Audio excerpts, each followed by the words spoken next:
नमस्कार दोस्तों, कैसे हो आप लोग। स्वागत है आपका हमारे इस यूट्यूब चैनल पे। आज हम लोग वापस से पीवाईक्यू देखने वाले हैं।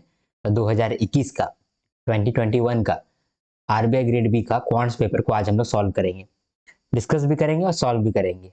इससे काफ़ी बेनिफिट होगा।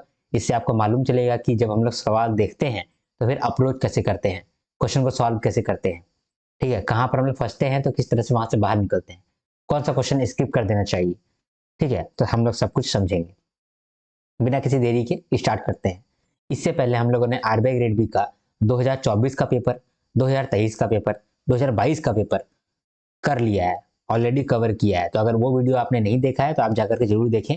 पीवाईक्यू का प्लेलिस्ट बना होगा, वहां से आप देख सकते हैं। स्टार्ट करते हैं, पहला सवाल देखते हैं। यहाँ पर मैंने ऑलरेडी सॉल्व किया है, क्योंकि इससे पहले मैं वीडियो रिकॉर्ड कर रहा था, कुछ प्रॉब्लम हो गया जिसकी वजह से मैं रिकॉर्ड नहीं कर पाया, फिर मुझे रुकना पड़ा। स्टार्ट करते हैं इसको। चलो स्टार्ट करते हैं। तो पहला दो सवाल जो है वो क्वांटिटी कंपैरिजन पे दिया गया है। ठीक है, पहला सवाल है। दूसरा सवाल, हम लोग जानते हैं कि क्वांटिटी कंपैरिजन का सवाल है तो थोड़ा सा वो लेंदी होगा। तो अगर ये लेंदी के साथ साथ थोड़ा डिफिकल्ट भी हो गया तब तो आपका बेड़ा गर्क हो गया, क्योंकि आगे है इजी सवाल और शुरुआत में दो सवाल आपको हार्ड दे दिया ही है, ताकि आप पैनिक हो जाएं, ताकि अपना समय बर्बाद कर दें। एग्जाम में सेम टू सेम ऐसा ही होता है। एग्जाम में भी आप जब पहला सवाल देखते हैं तो पहला सवाल ही आपको एकदम बाहुबली मिल जाता है, जो आपसे टूटता नहीं है। और ये दीवार अगर टूटेगा नहीं तो आप आगे बढ़ नहीं पाएंगे। ठीक है, और अगर मान लीजिए कि आप अच्छे स्टूडेंट हैं, ब्रिलियंट स्टूडेंट है, तो भी आपने अपना कीमती समय यहाँ पर लगा दिया। अगर आप यहाँ से समय निकाल करके बाकी सवालों पे जाते तो ज्यादा सवाल सॉल्व कर पाते। तो आप जब 20 नंबर स्कोर कर सकते थे, आपने सिर्फ 10 नंबर स्कोर किया, क्योंकि आपने समय यहाँ पर बिता दिया। पहला सवाल और दूसरा सवाल। ठीक है, अब अगर आप एक एवरेज विद्यार्थी हैं तो आप यहीं पैनिक कर जाएंगे, इतना हार्ड सवाल दे दिया गया है। तो आप दूसरा सवाल देखेंगे, दूसरा सवाल में भी हार्ड सवाल है, तो आपको बहुत डिफिकल्ट होगा। क्वांटिटी कंपैरिजन हार्ड क्यों हो जाता है? क्योंकि यहाँ पर आपको दो सवाल सॉल्व करने का है। पहला सवाल सॉल्व करना है, दूसरा सवाल सॉल्व करना है। तो दोनों सवाल सॉल्व करेंगे तब जाकर के आपको एक नंबर मिलने वाला है। और इधर बाकी जो सवाल सब आपको मिलेगा क्वांटिटी कंपैरिजन के अलावे, जो सवाल सब है, एक सवाल सॉल्व करेंगे एक नंबर मिल गया, दो सवाल सॉल्व किए दूसरा नंबर मिल गया, तीन सवाल सॉल्व किए तीसरा नंबर मिल गया। यहाँ पर लेकिन क्वांटिटी कंपैरिजन में ऐसा नहीं होता है। इसीलिए अक्सर जो क्वांटिटी कंपैरिजन है इसमें समय जाता है। ठीक है, तो आप एक काम कर सकते हैं कि जब भी आप एग्जामिनेशन में बैठे, पहला सवाल क्वांटिटी कंपैरिजन का आ गया है तो रीड कर ले। अगर आपको सॉल्व होगा तो सॉल्व करें, नहीं तो फिर आगे बढ़े। सारा सवाल को एक बार आप रीड करिए। सारा सवाल को आप जब देखेंगे तो जो सवाल सॉल्व करने का रहेगा वो उसको आप सॉल्व करेंगे। क्योंकि ये जो एग्जामिनेशन है आरबीआई ग्रेड बी, यहाँ पर कुछ सवाल ऐसे हैं जो कि बहुत डिफिकल्ट है, जो आप पे सॉल्व होगा ही नहीं होगा। ठीक है, तब आपको क्या करना चाहिए? आपको आइडेंटिफाई करना चाहिए, आपको चुनना चाहिए कौन सा क्वेश्चन आपसे होगा। जो सबसे इजी सवाल है सबसे पहले करेंगे, फिर उससे थोड़ा सा डिफिकल्ट जो सवाल होगा उसके बाद करेंगे, और सबसे डिफिकल्ट सवाल है उसको आप छोड़ देंगे। अगर ये अप्रोच को फॉलो करेंगे तभी आपसे कुछ सवाल सॉल्व होगा, और आपको कुछ सवाल ही सॉल्व करने हैं, क्योंकि आपको क्वांट्स का पेपर में सेक्शनल कट ऑफ निकालना है। ठीक है, अगर आप जाएंगे कि 30 का 30 सवाल सॉल्व करेंगे तो मैं लिख के दे सकता हूं कि आप दो सवाल भी सॉल्व नहीं कर पाएंगे। लेकिन अगर आप जाएंगे ये सोच करके कि हमको कम से कम अपना सेक्शन कट ऑफ निकालना है, 7 सवाल निकाल के हमको सॉल्व करना है, 8 सवाल निकाल के सॉल्व करना है, तो आप सॉल्व कर लेंगे। तो ये हमारा अप्रोच रहना चाहिए। पहला दो सवाल जो है, ये दो सवाल जो है वो थोड़ा सा यहाँ पर डिफिकल्ट है। डिफिकल्ट भी नहीं कह सकता हूँ मैं, थोड़ा सा लेंदी है। लेंदी को हम लोग थोड़ा सा स्किप करके बाकी सवाल को सॉल्व करना चाहिए, फिर बाद में आपको इसको सॉल्व करना चाहिए। लेकिन चूंकि मैं यहाँ पर आपको समझा रहा हूँ तो मैं तो आपको शुरुआत से ही कराऊंगा, मैं सीक्वेंस को फॉलो करूंगा। ठीक है, लेकिन आपको क्या करना चाहिए वो मैंने आपको बता दिया। ठीक है, अब हम लोग स्टार्ट करते हैं पहला सवाल से। पहला सवाल में क्या कह रहा है? In the given question, two quantities are given, quantity 1 and quantity 2. You have to determine relationship between two quantities and choose the appropriate option. ठीक है, कंपेयर ओनली क्वांटिटीज। तो दोनों क्वांटिटी निकालना है और कंपेयर करना है। पहला सवाल में देखते हैं क्या कहता है। 1800 rupees invested at 10% per annum on simple interest, while 1800 minus p rupees invested at 20% per annum on compound interest. If the difference between total simple interest and total compound interest after 2 years is 80 rupees, then find p. यहाँ कह रहा है compound interest is greater then simple interest. यहाँ पर कहने का मतलब इसका कि सिंपल इंटरेस्ट में हम लोग 1800 रुपये लगाए हैं। ठीक है, at the rate 10% for 2 years. ठीक है, फिर हम लोग कंपाउंड इंटरेस्ट भी निकाले लगाए हैं। कंपाउंड इंटरेस्ट में हम लोग पैसा लगाए हैं 1800 माइनस पी रुपीज। ठीक है, एट द रेट 20%, है ना, at the rate 20% on compound interest for 2 years। ये दोनों में जो हम लोग को इंटरेस्ट मिला है, इन दोनों का डिफरेंस जो है वो है 80 रुपीज। कहा है ना, if the difference between total simple interest and compound interest after 2 years is 80 rupees, यानी इन दोनों का डिफरेंस है 80 रुपीज। ठीक है, इसमें जो है कंपाउंड इंटरेस्ट बड़ा है तो हम लोग कंपाउंड इंटरेस्ट में से माइनस करेंगे सिंपल इंटरेस्ट, तब जाकर 80 आएगा। इसका कहने का ये मतलब है। तो पहले सिंपल इंटरेस्ट निकाल लो, फिर कंपाउंड इंटरेस्ट निकाल लो। कंपाउंड इंटरेस्ट जो है वो पी के टर्म्स में ही निकलेगा, और ये दोनों को माइनस करके इज इक्वल टू 80 लिख देंगे, तो हम लोग का पी निकल के आ जाएगा। सिंपल इंटरेस्ट तो आप सिंपली निकाल सकते हैं, 1800 का 10% मिल रहा है 2 साल के लिए, तो 360 रुपये मिल रहा है। कंपाउंड इंटरेस्ट निकालते हैं। कंपाउंड इंटरेस्ट का फॉर्मूला होता है P into 1 plus R to the power n minus 1। ठीक है, और ये बड़ा ब्रैकेट है, ये आपका फॉर्मूला होता है। ये फॉर्मूला में आपको पुट करना चाहिए तो आपको आ जाएगा। ये जो फॉर्मूला है ये हो सकता है कि आपने कहीं पर पढ़ा होगा, अब मैं थोड़ा सा आपको अलग फॉर्मूला बता रहा हूँ, हो सकता है ऐसा। ठीक है, तो मैंने कैसे निकाला है, देखो कंपाउंड इंटरेस्ट का मैं सिर्फ एक ही फॉर्मूला याद रखता हूँ और वही फॉर्मूला मैं सबको बताता हूँ। अगर आप एक फॉर्मूला याद कर लेंगे कंपाउंड इंटरेस्ट का तो बाकी सारा चीज आपको निकल जाएगा, आपको बाकी फॉर्मूला याद करने की जरूरत नहीं है। वो फॉर्मूला कौन सा है वो मैं आपको बताऊंगा, तो बताऊंगा आपको जब मैं कंपाउंड इंटरेस्ट पढ़ा रहा हूँ। ठीक है, बहुत जल्दी ही हम लोग फिर स्टार्ट करने वाले हैं अपना बेसिक सीरीज को, वहां पर मैं आपको पढ़ा दूंगा। लेकिन अभी फिलहाल के लिए आप यही याद रख लीजिए कि कंपाउंड इंटरेस्ट का फॉर्मूला होता है ये वाला, P P 1 plus R to the power N. N को यहाँ पर आप टी भी लिख सकते हैं। ठीक है, एन को आप लोग टी भी लिख सकते हैं, मतलब टाइम यहाँ पर लिखे हैं तो हम एन लिखते हैं, आप टी भी लिख सकते हैं -1। ठीक है, तो इसको हम लोग सॉल्व करते हैं। पी का वैल्यू कितना दिया गया है, पी का वैल्यू है वहां पर यहाँ पर 1800 माइनस पी। ठीक है, 1 प्लस आर, आर कितना है 20%, 20% हम लोग कह सकते हैं 20/100। ठीक है, मतलब 0.2 भी कह सकते हैं इसको। तो 1 प्लस 0.2 यानी कि 1.2, 1.2 का पावर टी, टी मतलब कितना साल का है, तो 2 साल हुआ है ना, 2 साल यहाँ पर जोड़ देंगे, मतलब स्क्वायर -1।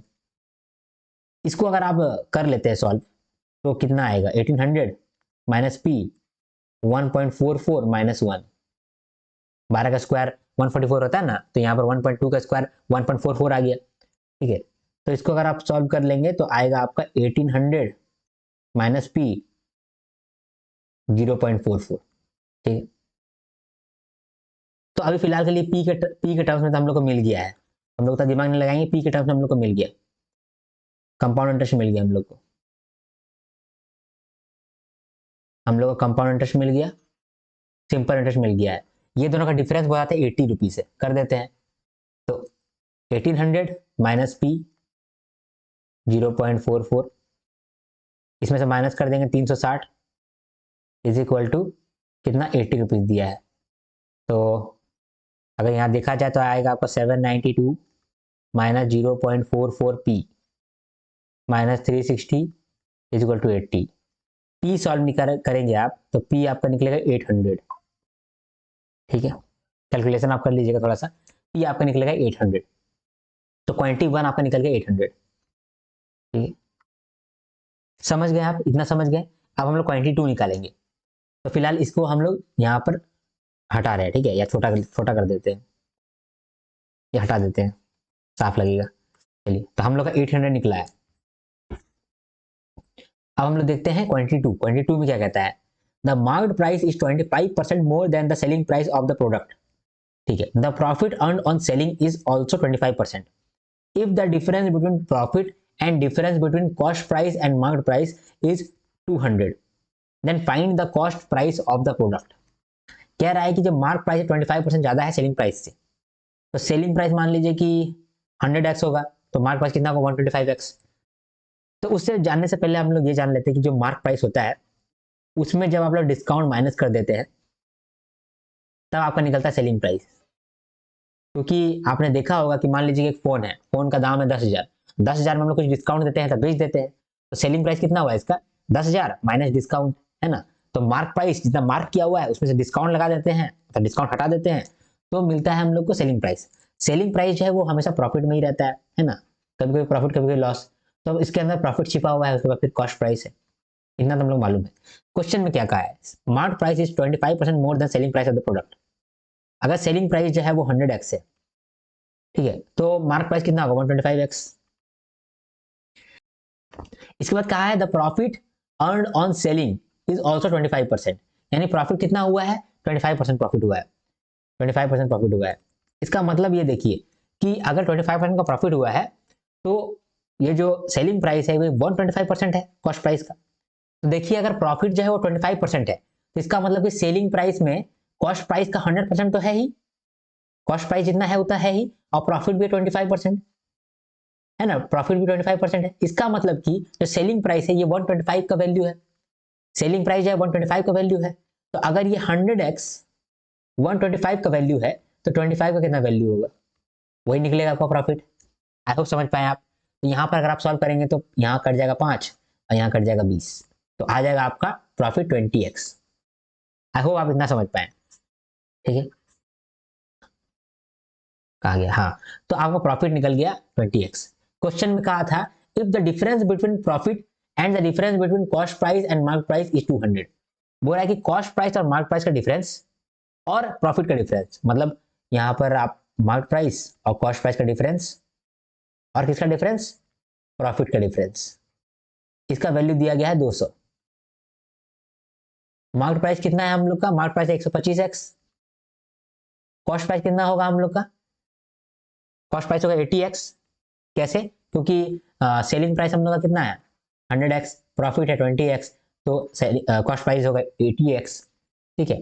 तो कॉस्ट प्राइस कितना हो गया 80x, इसमें से माइनस कर देंगे प्रॉफिट, प्रॉफिट कितना हो रहा है 20x, इसका वैल्यू है 200, ठीक है। तो यहाँ पर आपका 45x minus 20x is equal to 200, ठीक है। तो यहाँ पर कितना आएगा 25x is equal to 200, x is equal to 8 आ गया, x इज इक्वल टू 8 आ गया। तो हमारा कॉस्ट प्राइस कितना आएगा, क्योंकि कॉस्ट प्राइस निकालना बोला था, find the cost price of the product. तो कॉस्ट प्राइस कितना है 80x है, 8 इंटू 80 कितना निकल गया आपका 640। तो क्वांटिटी 2 जो है आपका निकल गया 640। तो quantity 1 is greater then quantity 2, क्योंकि क्वांटिटी 1 हमारा 800 निकला था, क्वांटिटी 2 जो है वो 640 निकला था, ठीक है। आई होप ये वाला क्वेश्चन आप समझ पाए। हाँ देखिए क्वेश्चन जो है वो आसानी है लेकिन लंबी है, यही तो चाहता है आपसे कि आप क्वेश्चन को सॉल्व कर लो, क्वेश्चन को आप हार्ड भी ना बोल पाओ लेकिन इसमें समय आपका बीत जाए, ठीक है। तो ये पहला सवाल था, अगला सवाल देखते हैं। आपको पहला 2 सवाल में ही आपको थोड़ा सा फोकस करना पड़ेगा, बाकी सवाल फिर आसान है। क्वांटिटी 1 में कहता है a train running at a speed of s kilometre per hour crosses a man who is moving in the same direction going along the railway track at speed of 4 km per hour. The man could see the train up to 3 minutes. If at the disappearance, the distance between train and man is 0.8 km and the length of train is 200 meters. Find s. बोल रहा है एक train जो है वो s kilometre पर speed से जा रहा है, तो ट्रेन का जो स्पीड है वो s किलोमीटर पर आवर है, कितना है s किलोमीटर पर आवर, ठीक है।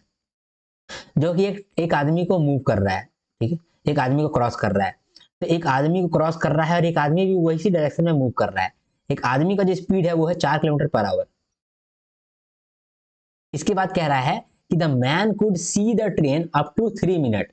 ये जो आदमी है ये 3 मिनट से ट्रेन को देख रहा है जाते हुए, ठीक है। If at the disappearance the distance between train to man is 0.8 kilometre. जब ये ट्रेन डिसअपियर होने वाला था, इतना दूर चला गया कि अब डिसअपियर हो रहा है, तो वहां तक का कितना डिस्टेंस था आदमी के और ट्रेन के बीच में 0.8 किलोमीटर यानी कि 800 मीटर। इसके बाद length of train is 200 metre. Then find S. तो पहले 3 मिनट तक एक आदमी कितना ट्रेवल किया है वो निकाल लेते हैं, क्योंकि 3 मिनट तक तो आदमी ट्रेवल कर रहा था तो ट्रेन भी ट्रेवल कर रहा था, और 3 मिनट तक वो देख ही रहा है ट्रेन को, यानी कि जितना आदमी ट्रेवल किया होगा उतना तो ट्रेन ट्रेवल किया ही होगा, प्लस ट्रेन कुछ और भी ट्रेवल किया होगा। क्या ट्रेवल किया होगा देखते हैं। देखिए 3 मिनट तक आदमी जो देख रहा है, तो 3 मिनट तक ट्रेन ट्रेवल कर रहा होगा। कितना ट्रेवल कर रहा होगा, जितना आदमी ट्रेवल किया है उतना ट्रेवल कर रहा होगा, जितना आदमी ट्रेवल किया होगा उतना ट्रेवल ट्रेन भी किया है, ठीक है। प्लस जब ट्रेन बीत गया, मतलब कि ट्रेन चला गया, आगे चला गया और एकदम अब ओझल होने वाला है, दिखने बंद हो गया है, तो वहां तक भी वो ट्रेवल किया है, तो वहां तक का डिस्टेंस बोला है 0.8 किलोमीटर है। इसका मतलब कि वहां तक डिसअपियर होने तक 800 मीटर है, तो वो भी ट्रेवल किया है ट्रेन, है ना, 800 मीटर होने तक वो भी ट्रेवल किया है, प्लस लेंथ ऑफ ट्रेन, ठीक है। अगर एक आदमी को कोई क्रॉस कर रहा है तो कितना ट्रेवल कर रहा है वो ट्रेन, उतना ही ट्रेवल कर रहा है जितना उसका लेंथ है। ठीक है, तो लेंथ ऑफ ट्रेन भी वो कवर कर रहा है। तो लेंथ ऑफ ट्रेन 200 मीटर है तो 200 मीटर भी वो डिस्टेंस ट्रेवल कर रहा है। तो 3 मिनट के अंदर ट्रेन कितना डिस्टेंस ट्रेवल किया, पहले तो लेंथ ऑफ ट्रेन किया 200 मीटर, फिर डिसअपियर होने तक कितना दूर तक का डिस्टेंस था 0.8 किलोमीटर यानी कि 800 मीटर, तो 800 किलोमीटर 800 मीटर भी वो ट्रेवल किया है, प्लस जितना आदमी ट्रेवल किया उतना ट्रेन भी ट्रेवल किया है 3 मिनट के अंदर, है ना। तो आदमी कितना ट्रेवल किया है, आदमी 3 मिनट के अंदर कितना ट्रेवल किया होगा, 4 किलोमीटर पर आवर की स्पीड से चल रहा था। तो 4 किलोमीटर पर आवर को हम लोग मीटर पर सेकंड से कर देते हैं, मीटर पर सेकंड में चेंज कर देते हैं, तो 4 × 5/18 ये हो गया आपका मीटर पर सेकंड। इसको सेकंड से इंटू करना पड़ेगा, तो 3 मिनट इंटू 60 सेकेंड, तो आपका यहाँ निकलेगा 200 मीटर। तो आदमी कितना ट्रेवल किया है 200 मीटर, जितना आदमी ट्रेवल किया है उतना ट्रेन भी ट्रेवल किया होगा, प्लस ट्रेन डिसअपियर होने तक कितना ट्रेवल कर लिया एक्स्ट्रा 800 मीटर। इसके बाद ट्रेन का लेंथ कितना है 200 मीटर, तो टोटल कितना किलोमीटर कितना मीटर वो किया है कवर ट्रेन, तो ट्रेन टोटल जो है वो 1200 मीटर कवर किया है। और कितना ये 3 मिनट में किया है, तो 1200 मीटर किया है 3 मिनट में, तो यहाँ से स्पीड निकल जाएगा। स्पीड कैसे निकलेगा, ट्रेन का डिस्टेंस बाय ट्रेन का टाइम, कितना डिस्टेंस कवर किया है 1.2 किलोमीटर अपॉन 3 मिनट के अंदर 3/60 आवर। ठीक है, तो कितना आ जाएगा, यहाँ पर इसको हटाएंगे तो यहाँ 10 आ जाएगा, तो यहाँ पर 2 आ जाएगा, और ये 2 ऊपर चला जाएगा तो 24 आ जाएगा। तो 24 किलोमीटर पर आवर स्पीड निकला आपका ट्रेन का। एक डाउट आपका यहाँ पर हो रहा होगा कि हम लेंथ ऑफ ट्रेन को क्यों जोड़े हैं। देखिए लेंथ ऑफ ट्रेन क्यों हम लोग जोड़े हैं, लेंथ ऑफ ट्रेन जितना है उतना कैसे ट्रेवल कर लिया एक ट्रेन। देखिए अगर मान लीजिए कि एक आदमी खड़ा रहता है, अभी तो आदमी मूव कर रहा है, ठीक है, अगर मान लीजिए एक आदमी खड़ा ही रहता मूव नहीं कर रहा होता, तो और उसको जो है वो ट्रेन क्रॉस कर रहा है, तो यहाँ पर ट्रेन क्रॉस कर दिया, एक आदमी खड़ा है यहाँ पर और ट्रेन उसको क्रॉस कर रहा है, तो उसको कवर कर लिया। तो ये ट्रेन कितना डिस्टेंस ट्रेवल किया बताइए, जितना इसका लेंथ है उतना ट्रेवल किया ना। देखिए 10 मीटर 15 मीटर 20 मीटर 30 मीटर इतना मीटर इतना ट्रेवल किया, इसीलिए हमने लेंथ ऑफ ट्रेन को यहाँ पर जोड़े हैं। ठीक है, ये SBI का है, चलिए, तो इसीलिए हम लोग यहाँ लेंथ ऑफ ट्रेन को जुड़े हैं। तो अगर एक आदमी खड़ा रहेगा और तब हम लोग पूछेंगे कि एक ट्रेन जो है उसको कवर कर लिया, तो कितना डिस्टेंस कवर किया, जितना लेंथ ऑफ ट्रेन है उतना ही डिस्टेंस कवर कर लिया। ठीक है, यहाँ पर हम लोग लेंथ ऑफ ट्रेन तो जोड़े हैं, प्लस एक आदमी दौड़ रहा था तो जितना दौड़ा होगा ट्रेन भी तो उतना दौड़ा होगा, तो ट्रेन कितना दौड़ा जितना आदमी दौड़ा, आदमी कितना दौड़ा 200 मीटर, तो उसको भी हम लोग जोड़े। प्लस एक ट्रेन जो है वो 800 मीटर तक आगे बढ़ गया था, तब तक हम लोग दिख रहा था, यानी कि 800 मीटर जहां तक गया है वो तो दिख ही रहा है ना, तो वो 800 मीटर भी हम लोग जोड़े। टोटल कितना कवर किया एक ट्रेन 1200 मीटर, कितना मिनट में 3 मिनट में। इससे हम लोग निकाल दिए उसका स्पीड, स्पीड निकालने बोला था, फाइंड एस निकालने बोला था। अब क्वांटिटी 2 देखते हैं। A train crosses a man who is running in the same direction of train at a speed of 2 metre पर सेकेंड in 10 सेकेंड। ठीक है, तो बोल रहा है कि एक ट्रेन जो है एक आदमी को क्रॉस कर दिया है जो कि उसी डायरेक्शन की ओर चल रहा था, ठीक है, और 10 सेकंड के अंदर उसको क्रॉस कर दिया। The same train crosses a tunnel in 44 second, और वही ट्रेन एक टनल को जब क्रॉस कर रहा है तो 54 सेकंड में क्रॉस कर दे रहा है। If the speed of train is 72 kilometre per hour then what is the length of train. बोला कि अगर ट्रेन का स्पीड 72 किलोमीटर पर आवर है तो ट्रेन का लेंथ कितना है। ठीक है, तो यहां पर स्पीड ऑफ ट्रेन दिया है, स्पीड ऑफ ट्रेन दिया है कितना 72 किलोमीटर पर आवर। ठीक है, स्पीड ऑफ मैन जो उसी रास्ता में चल रहा है, स्पीड ऑफ मैन कितना है 2 मीटर पर सेकेंड। तो स्पीड ऑफ ट्रेन जो है इसको भी हम लोग मीटर पर सेकंड में ले आते पहले, तो 5/18 से इंटू कर देंगे इसको, तो 18 4 जा 72, यहाँ पर 20 मीटर पर सेकंड। तो स्पीड ऑफ ट्रेन हमारा निकला 20 मीटर पर सेकंड और स्पीड ऑफ मैन निकला 2 मीटर पर सेकंड। ये जो तो लेंथ ऑफ ट्रेन कितना निकलेगा, लेंथ ऑफ ट्रेन कितना निकलेगा, लेंथ ऑफ ट्रेन का मतलब, लेंथ ऑफ ट्रेन का मतलब कि कितना डिस्टेंस ट्रेवल किया ट्रेन अगर एक आदमी खड़ा था।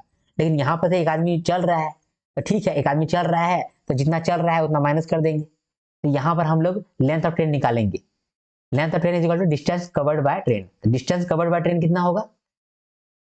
Speed into time, speed into time. तो यहाँ पर ट्रेन का स्पीड कितना है? 20 मीटर पर सेकेंड, ठीक है, इंटू टाइम। टाइम जो है कितना लगा? 10 सेकेंड। लेकिन यहाँ पर एक आदमी जो है वो खड़ा नहीं है। अगर खड़ा रहता तो हम लोग लेंथ ऑफ ट्रेन ले लेते कि डिस्टेंस कवर्ड, लेकिन एक आदमी भी तो चल रहा है, तो वो भी कोई स्पीड से चल रहा होगा, तो उसका स्पीड को हम लोग माइनस कर देते हैं। तो 20 माइनस 2। अगर आपने ट्रेन का सम को सॉल्व किया है पहले तो आपको इजी लग रहा होगा, और सॉल्व नहीं किया है तो पेशेंस रखिएगा, जब मैं आपको पढ़ाऊंगा तब मैं आपको सॉल्व करवा दूंगा आराम से, तब आसान लगेगा आपको, ठीक है। तो यहाँ पर हम लोग 20 माइनस 2 इंटू 10 कर लेते हैं। कितना निकलेगा हम लोग का? यहाँ पर 180 निकलेगा, है ना। अब लेंथ ऑफ ट्रेन निकल गया हम लोग का, यही निकालना बोला था क्या? If the speed of train then what is the length of tunnel, tunnel निकालने के लिए बोला है। अब देखना होगा कि टनल जो है वो कितना सेकंड में पार किया है, तब हम लोग टनल का लेंथ जांच पाएंगे। अब देखिए, अब मान लीजिए एक टनल है, ठीक है, ये मान लीजिए एक टनल है, ठीक है। इसमें इसमें ट्रेन जा रहा है, ठीक है, इसमें ट्रेन जा रहा है, और इसमें ट्रेन को क्रॉस करने के लिए कितना समय लग गया? इसमें ट्रेन को क्रॉस करने के लिए 54 सेकंड लगा है। तो आपको बोल रहा है कि इसका लेंथ निकालो। तो अगर ट्रेन जो है ट्रेवल कर रहा है इसमें 44 सेकंड तक, तो जितना 44 सेकंड तक ट्रेवल कर रहा होगा, तो जितना भी डिस्टेंस कवर किया होगा वही तो इसका लेंथ होगा, जितना भी डिस्टेंस ट्रेवल किया होगा, है कि नहीं। लेकिन जितना भी डिस्टेंस ट्रेवल किया होगा उसमें पूरा ट्रेन का भी लेंथ है ना। अगर ऐसे ऐसे करके रहते, अगर मान लीजिए एक आदमी रहता है और एक आदमी मान लीजिए इतना डिस्टेंस कवर किया रहता है, तब तो हम लोग बोलते हैं कि नहीं यार, जितना आदमी ट्रेवल किया है उतना ही लेंथ है इसका टनल का। लेकिन यहाँ पर एक ट्रेन है, और ट्रेन तो एक पॉइंट नहीं रहता, ट्रेन तो इतना बड़ा ट्रेन है, तो ट्रेन का लेंथ हम लोग को उसमें माइनस करना पड़ेगा। अगर ट्रेन का भी लेंथ माइनस कर देते हैं डिस्टेंस कवर्ड से, तो हम लोग का लेंथ ऑफ टनल आ जाएगा। नहीं समझ में आ रहा है तो आप इसको स्किप कर दीजिए, बाद में मैं आपको समझा दूंगा, ठीक है। तो यहाँ पर लेंथ ऑफ टनल कैसे निकलेगा? लेंथ ऑफ टनल निकलेगा माइनस करके जितना एक ट्रेन ट्रेवल किया है। ट्रेन ने कितना ट्रेवल किया है? 54 सेकंड में 20 का स्पीड से कितना कवर कर लिया? 108 मीटर कवर किया ट्रेन, नहीं 1080 मीटर ट्रेवल किया, सॉरी 1080 मीटर ट्रेवल किया ट्रेन। इसके अंदर हम लोग जो ट्रेन का लेंथ है उसको माइनस कर देते हैं। ट्रेन का लेंथ कितना है? ट्रेन का लेंथ अभी हम लोग निकाले थे 180, इसमें हम लोग 180 माइनस कर देते हैं, तो कितना आंसर आएगा आपका? 900। तो क्वांटिटी वन हम लोग क्या निकाले थे? क्वांटिटी वन हम लोग को क्या निकालने के लिए कहा था? एस, और एस हम लोग निकाले थे 24 किलोमीटर पर आवर, और लेंथ जो है वो 900 मीटर है। क्लियरली यहाँ दिख रहा है कि quantity two is greater then quantity one, ठीक है, quantity two is greater then quantity one, ठीक है। खोजपोछ हो गया यहाँ पर क्या? खोजपोछ हो गया? एक बार फिर से समझ लेते हैं, एक बार फिर से समझ लेते हैं, ठीक है, फिर से समझ लेते हैं, डोंट वरी एट ऑल, फिर से समझ लेते हैं, ठीक है। और एकदम बिल्कुल भी आपको पढ़ा हुआ नहीं है तो इसको स्किप कर दीजिए, ठीक है। यहाँ पर बोला था कि एस निकालो, स्पीड निकालो, तो एक ट्रेन का कितना स्पीड होगा? तो एक ट्रेन ने कितना डिस्टेंस ट्रेवल किया है 3 मिनट के अंदर? तो डिस्टेंस कितना ट्रेवल किया है? जितना आदमी ट्रेवल किया था, जितना आदमी दौड़ रहा था उतना तो ट्रेवल किया ही है, ठीक है। तो मैन दौड़ रहा था 200 मीटर, ठीक है। 200 मीटर कैसे? 4 किलोमीटर पर आवर का स्पीड से चल रहा था, तो 4 किलोमीटर पर आवर का स्पीड से चल रहा था 3 मिनट तक। तो 4 किलोमीटर पर आवर को हम लोग पहले मीटर पर सेकंड में चेंज किए, फिर 3 मिनट तक, तो 3 मिनट को मतलब सेकंड में चेंज किए, सॉल्व किए तो 200 मीटर निकला। 200 मीटर आदमी चला है, जितना आदमी चला उतना ट्रेन भी चल रहा था, प्लस लेंथ ऑफ ट्रेन, जितना लेंथ है ट्रेन का उतना तो ट्रेन चला ही है, तो लेंथ ऑफ ट्रेन कितना है? 200 मीटर, ठीक है, यहाँ लिखा हुआ है। और लास्ट में कह रहा था कि एक जो आदमी है ये 3 मिनट तक देख रहा था, और लास्ट में जब ट्रेन ओझल होने वाला था, मतलब कि डिसअपियर होने वाला था, तो वहां कितना लेंथ था? 800 मीटर, यानी कि 800 मीटर और ट्रेवल कर चुका था, तो 800 मीटर और ट्रेवल कर चुका था। तो टोटल कितना ट्रेवल किया था ट्रेन? टोटल ट्रेन ट्रेवल किया था 1200 मीटर, कितना में? ये 3 मिनट में। तो 3 मिनट को अगर आवर में चेंज करेंगे तो ऐसे चेंज कर लेंगे, और अब 1200 मीटर को हम लोग किलोमीटर में चेंज करेंगे तो 1.2 किलोमीटर आ जाएगा, है ना। तो 1.2 किलोमीटर, तो यहां से हम लोग का एस निकला था 24 किलोमीटर पर आवर निकला था, 24 किलोमीटर पर आवर, ठीक है। तो ये हमारा क्वांटिटी वन निकला। अब क्वांटिटी टू के लिए क्या कहा है? क्वांटिटी 2 के लिए कहता है कि एक आदमी जो है वो कुछ स्पीड में चल रहा था, 2 मीटर पर सेकंड का स्पीड से चल रहा था, और एक ट्रेन आया उसी डायरेक्शन में, वो चल रहा था 72 किलोमीटर पर आवर के स्पीड से, 10 सेकंड के अंदर उसको क्रॉस कर दिया। वही ट्रेन फिर एक टनल को क्रॉस कर रहा है 54 सेकंड के अंदर। तो टनल का लेंथ निकालना है। तो टनल का लेंथ निकालने के लिए सबसे पहले हम लोग ट्रेन का लेंथ निकालना पड़ेगा। और ट्रेन का लेंथ कैसे निकालेंगे? लेंथ निकालते हैं हम लोग कैसे?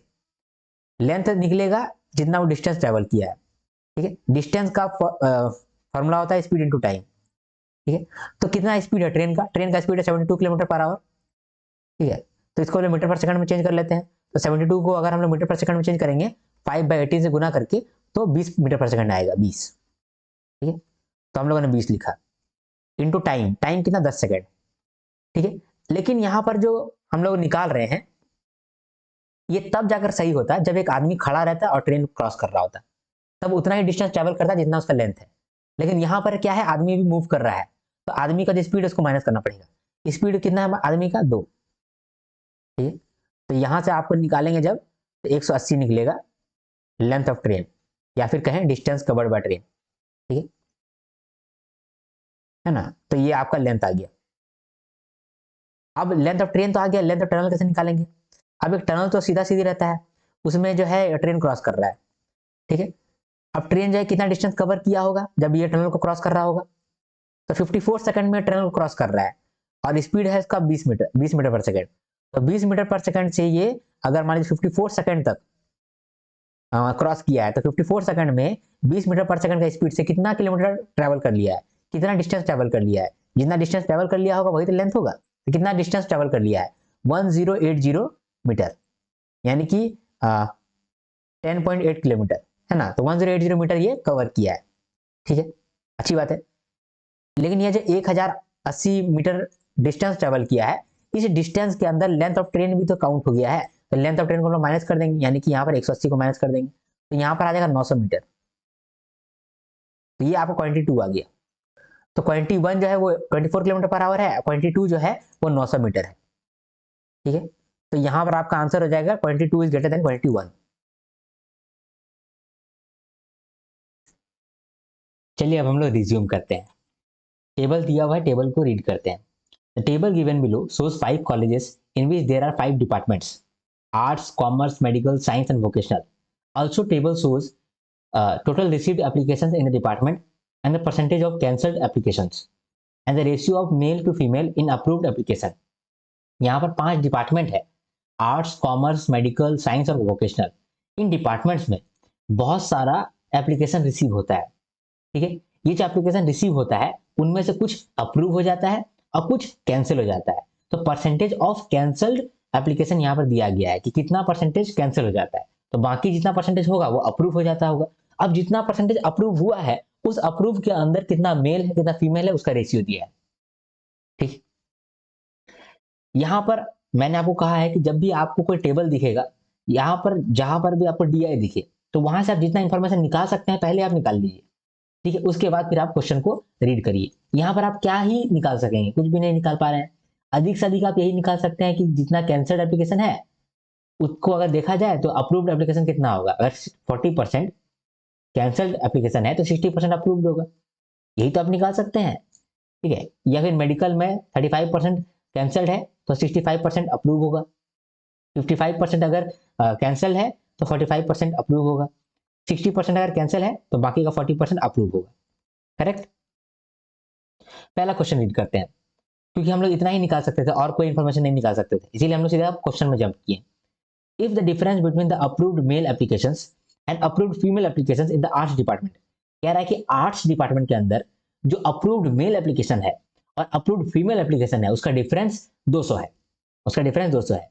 तो आर्ट्स डिपार्टमेंट के अंदर अप्रूव्ड मेल एप्लीकेशन और अप्रूव्ड फीमेल एप्लीकेशन इसका डिफरेंस 200 है, यानी कि 11x और 7x का डिफरेंस दिया है 200, ठीक है।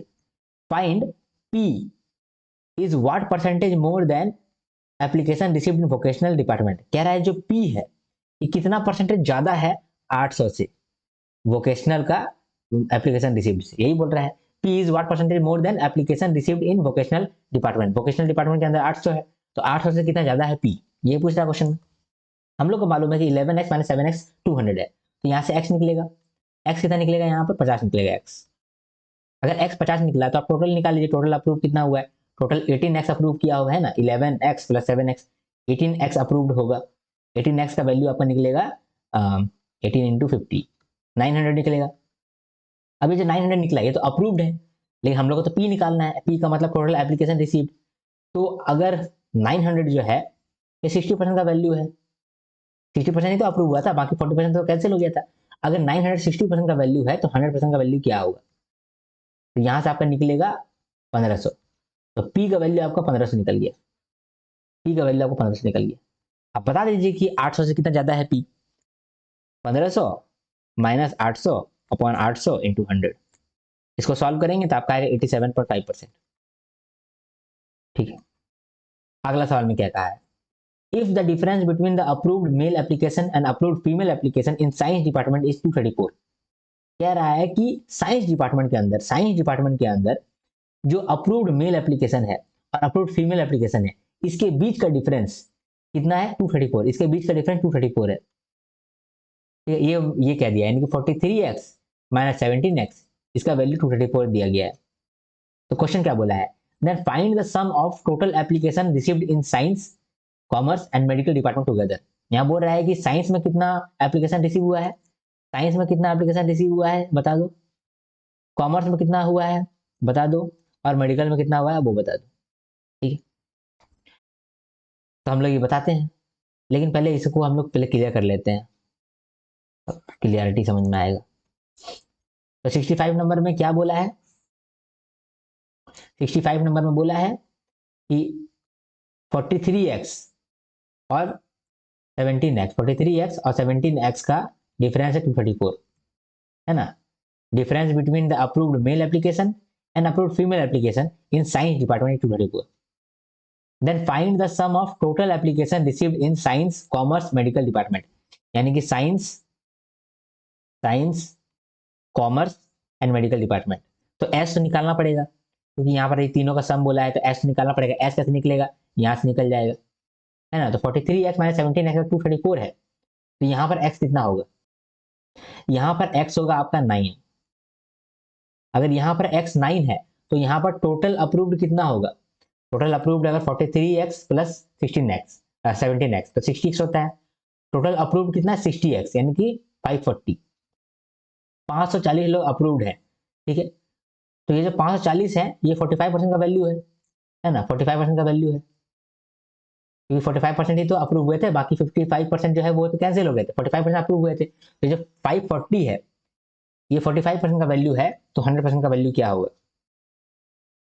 तो ये आप निकालेंगे तो यहाँ 9 से कट जाएगा, 9 5 45, 9 6 54, तो यहाँ पर 1200 आ जाएगा। तो एस का वैल्यू 1200 निकल गया, एस का वैल्यू 1200 निकल गया। तो हम लोग 1200 प्लस 1400 प्लस 1600, ठीक है, कितना निकलेगा यहाँ पर 50, 12 1 4 4200। तो आपका ये आंसर आ जाएगा। ठीक है, इसके बाद अगला देखते हैं, अगला में क्या कहा है। अगला सवाल में क्या कहता है, if the difference between the approved male application and approved female application in arts department is 100। बोल रहा है कि आर्ट्स डिपार्टमेंट में जो अप्रूव्ड मेल एप्लीकेशन है और फीमेल एप्लीकेशन है उसका डिफरेंस, यानी कि 11x और माइनस 7x, ये बोल रहा है 100 है, डिफरेंस जो है वो 100 है। तो मतलब 11x माइनस 7x 100 है, तो x कितना होगा, तो x होगा यहाँ पर 25 और 25x है, तो टोटल अप्रूव्ड कितना होगा, टोटल अप्रूव्ड इन आर्ट्स कितना होगा, total approved in arts 18x 11x plus 7x है ना, 18x यहाँ पर होगा, मतलब कि 450 आपका निकल गया अप्रूव्ड का वैल्यू। क्वेश्चन में क्या बोला है, then find the difference between P and cancel application in medical department. तो हम लोग को यहाँ निकालना बोला है कि डिफरेंस बिटवीन पी, तो पी मतलब कि यहाँ टोटल एप्लीकेशन रिसीव निकालो। ठीक है, तो अगर ये तो अप्रूव्ड का आ गया आपका वैल्यू, ये 450 जो है ये अप्रूव्ड का है वैल्यू। तो आर्ट्स में कितना अप्रूव हुआ था, 60% अप्रूव हुआ था, क्योंकि 40% तो कैंसिल हो गया है, तो 60% का वैल्यू यहाँ पर निकला है 450। 450 अगर 60% का वैल्यू है तो 100% का वैल्यू कितना है, ऐसे ही निकलेगा। तो 15 3 जा, ठीक है, 15 4 जा 60, ठीक है, यहाँ आ जाएगा 25, तो 750 यहाँ पर निकला, तो 750 यहाँ पर निकला। तो 750 जो है वो पी है, यानी कि total application received in hours, ये आपका 750 निकला है। क्वेश्चन में क्या बोला था? क्वेश्चन में बोला है find the difference between P and cancel application in medical department. तो पी तो निकल गया, उसमें और किसमें difference? Cancel application in medical department. Medical department में कितना कैंसिल हो गया है? मेडिकल डिपार्टमेंट में 35% कैंसिल हो गया है, तो 1600 का 35% निकाल देते हैं, है ना? 1600 का 35% निकाल देते हैं और पी से माइनस कर देते हैं। 1600 का 35% परसेंटेज है, यहाँ दो दो कट गया है ना, तो 16 इंटू 35 हो गया। इसको डबल कर देते हैं, 70 कर देते हैं, इसको आधा कर देते हैं तो 8 कर देंगे, तो 756 560 आ जाता है आंसर, सॉरी 560 आ जाता है आपका क्या? 560 आ जाता है आपका cancelled application in medical department. तो आपको डिफरेंस निकालना था, ये दोनों का डिफरेंस कितना होगा? 750 माइनस 560 का कितना डिफरेंस होगा? यहाँ पे 0, इसमें कितना डिफरेंस होगा? 40 और 150, 190, तो 190 आपका आंसर आ जाएगा। आई होप ये चीज समझे आप। यहाँ पर आपको क्या बोला था कि पी पहले निकालो, तो पी हम लोग निकाले जैसे हम लोग शुरुआत में निकाले थे, यहाँ पर वैसे ही निकाले। हम लोग को बोला गया था कि 11x और 7x के बीच का डिफरेंस है 100, तो यहाँ से हम लोगों ने x निकाला, 25 निकला। तो x अगर 25 निकला तो 18x यानी कि 11x प्लस 7x 18x हम लोग का निकला 450। ये जो 450 है ये टोटल अप्रूव्ड है। तो अप्रूव्ड कितना हुआ था? अप्रूव्ड हुआ था 60%, ठीक है। तो बाकी 40% भी जोड़ देते हैं, 100% कितना वैल्यू होगा? 100% का वैल्यू निकला 750, जो कि पी था, जो कि पी था, ठीक है। और हम लोग क्वेश्चन में बोला था कि पी और मेडिकल का जो कैंसिल कर दिया है उसके बीच का डिफरेंस निकालो, तो पी तो हमने निकाल लिए और मेडिकल में 35% जो है वो कैंसिल कर दिया था, तो 1600 का 35% भी निकाले, 1600 का 35% निकाले तो वो निकला 560, और ये दोनों को डिफरेंस कर दिए तो इसका डिफरेंस निकला 190। ये आंसर आ गया। आई होप ये चीज समझ पाए आप, है ना। अब अगला सवाल को देखते हैं। अगला सवाल में क्या कहता है? If the difference between approved male application and approved female application in commerce department is 112। तो बोल रहा है कि कॉमर्स डिपार्टमेंट में, यहां पर भी क्लियर कर देते हैं, बोला कि कॉमर्स डिपार्टमेंट में जो मेल है और फीमेल का अप्रूव्ड है, इसका गैप कितना है? 112, इसका डिफरेंस 112, यानी कि 29x माइनस 21x 112 बोल रहा है, ठीक है। तो 29x माइनस 21x 112 है। हम लोग क्या निकालना है? Sum of Q and total application received in medical department. Sum of Q and total application received in medical department, ये दोनों का सम बोला है निकालने के लिए। ये तो मिला हुआ ही है, तो हम लोग को क्यू निकालना पड़ेगा। और क्यू कैसे निकलेगा? हम लोग को ये मालूम है कि 29x माइनस 21x ये अगर है 112, तो यहाँ पर x कितना निकलेगा? x निकलेगा 14। अगर x 14 निकला तो टोटल अप्रूव्ड कितना होगा? टोटल अप्रूव्ड यहाँ पर कर देंगे तो आपका 50x, तो 50x का वैल्यू कितना निकल जाएगा आपका? 700 निकल जाएगा, 700 निकल जाएगा, ठीक है। तो फिर 700 जो है वो अप्रूव्ड हुआ है, ठीक है। तो 700 अगर अप्रूव हुआ है तो कितना कैंसिल हो गया होगा? टोटल 1400 आया था, टोटल 1400 एप्लीकेशन आया था, है ना। टोटल 1400 एप्लीकेशन आया था जिसमें कि अप्रूव हो गया 700, तो यानी कि बाकी सब कैंसिल हो गया होगा, बाकी 700 कैंसिल हो गया होगा, तो क्यू का वैल्यू 700 आ गया ना, 1400 माइनस 700, ठीक है, निकल गया 700। तो 700 और 1600, 700 और 1600 को जोड़ दीजिए तो कितना आंसर आ जाता है आपका? 2300 के करीब आ जाता है आंसर। यही है क्या आंसर? अरे 2300 है आंसर, ये आ गया आपका, ठीक है। अब इसका अगला सवाल देखते हैं, इसमें क्या कहता है, सॉरी 67 में क्या कहता है? If the number of approved male application in the vocational department is 40 more than the approved female application. बोल रहा है कि वोकेशनल डिपार्टमेंट के अंदर जितना अप्रूव्ड फीमेल एप्लीकेशन है उससे 40 ज्यादा है मेल एप्लीकेशन, ठीक है। वोकेशनल में देखना पड़ेगा, वोकेशनल में तो यहाँ वोकेशनल में कह रहा है, रेशियो के बारे में कह रहा है कि जो फीमेल है, फीमेल अगर मान लीजिए कि एक्स है, फीमेल एप्लीकेशन जो अप्रूव हुआ है, फीमेल एप्लीकेशन जो अप्रूव हुआ है वो मान लीजिए एक्स है, तो बोल रहा है कि जो मेल एप्लीकेशन है वो कितना है, एक्स प्लस 40। ठीक है, find the ratio of approved female application to the approved male application in the same department. ठीक है, तो वोकेशनल डिपार्टमेंट का बात कर रहा था, तो वोकेशनल डिपार्टमेंट के अंदर 800 एप्लीकेशन रिसीव हुआ था, जिसमें कि 60% जो है वो कैंसिल हो गया, यानी कि 40% जो है वो अप्रूव हुआ होगा, और यही 40% के बीच में रेशियो होगा मेल और फीमेल का। तो 800 का पहले 40% निकाल लेते हैं। ठीक है, तो 800 का पहले 40% निकाल लेते हैं, ये निकलता है आपका 320। तो 320 क्या निकला, ये अप्रूव्ड, कितना एप्लीकेशन अप्रूव हुआ है, तो ये 320 एप्लीकेशन अप्रूव हुआ है। इसके अंदर मेल भी है फीमेल भी है, इसके अंदर कितना मेल है, एक्स प्लस 40 मेल है, और फीमेल कितना है, वो एक्स है। तो इसको आप सॉल्व करिए, यहाँ पर आ जाएगा आपका 2x plus 40 is equal to 320। तो यहाँ पर आप x निकालिए, x निकालिएगा तो x निकलेगा 140। अगर x 140 निकल गया तो इसका मतलब कि जो फीमेल है, फीमेल है वो 140 है, और मेल कितना होगा, मेल मेल होगा 180, क्योंकि 40 मेल ज्यादा है, तो मेल होगा 180। आपको निकालना क्या है, ratio of approved female application to approved male application, इसका रेशियो आपको निकालना है। इसका रेशियो कैसे निकलेगा, ये 7:9 का निकलना चाहिए, 7/9 है ना, तो 7/9 आपका आंसर आ गया। अगला सवाल देखते हैं हम लोग। अगला सवाल में कहता है to find a lateral service area of cone, cone का लेटरल सरफेस एरिया निकालने के लिए which of the following statement is required. ठीक है, lateral surface area of cone निकालना है, इसका फॉर्मूला क्या होता है, उसका फॉर्मूला होता है पाई आर एल।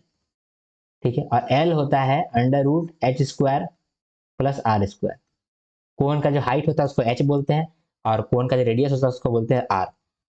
ठीक है, अगर h और r हम लोग को मालूम रहेगा तब हम लोग का l निकलेगा, और l निकलेगा तभी यहाँ पर पुट करके हम लोग LSA निकाल सकते हैं, यानी कि लेटरल सर्फेस एरिया निकाल सकते हैं।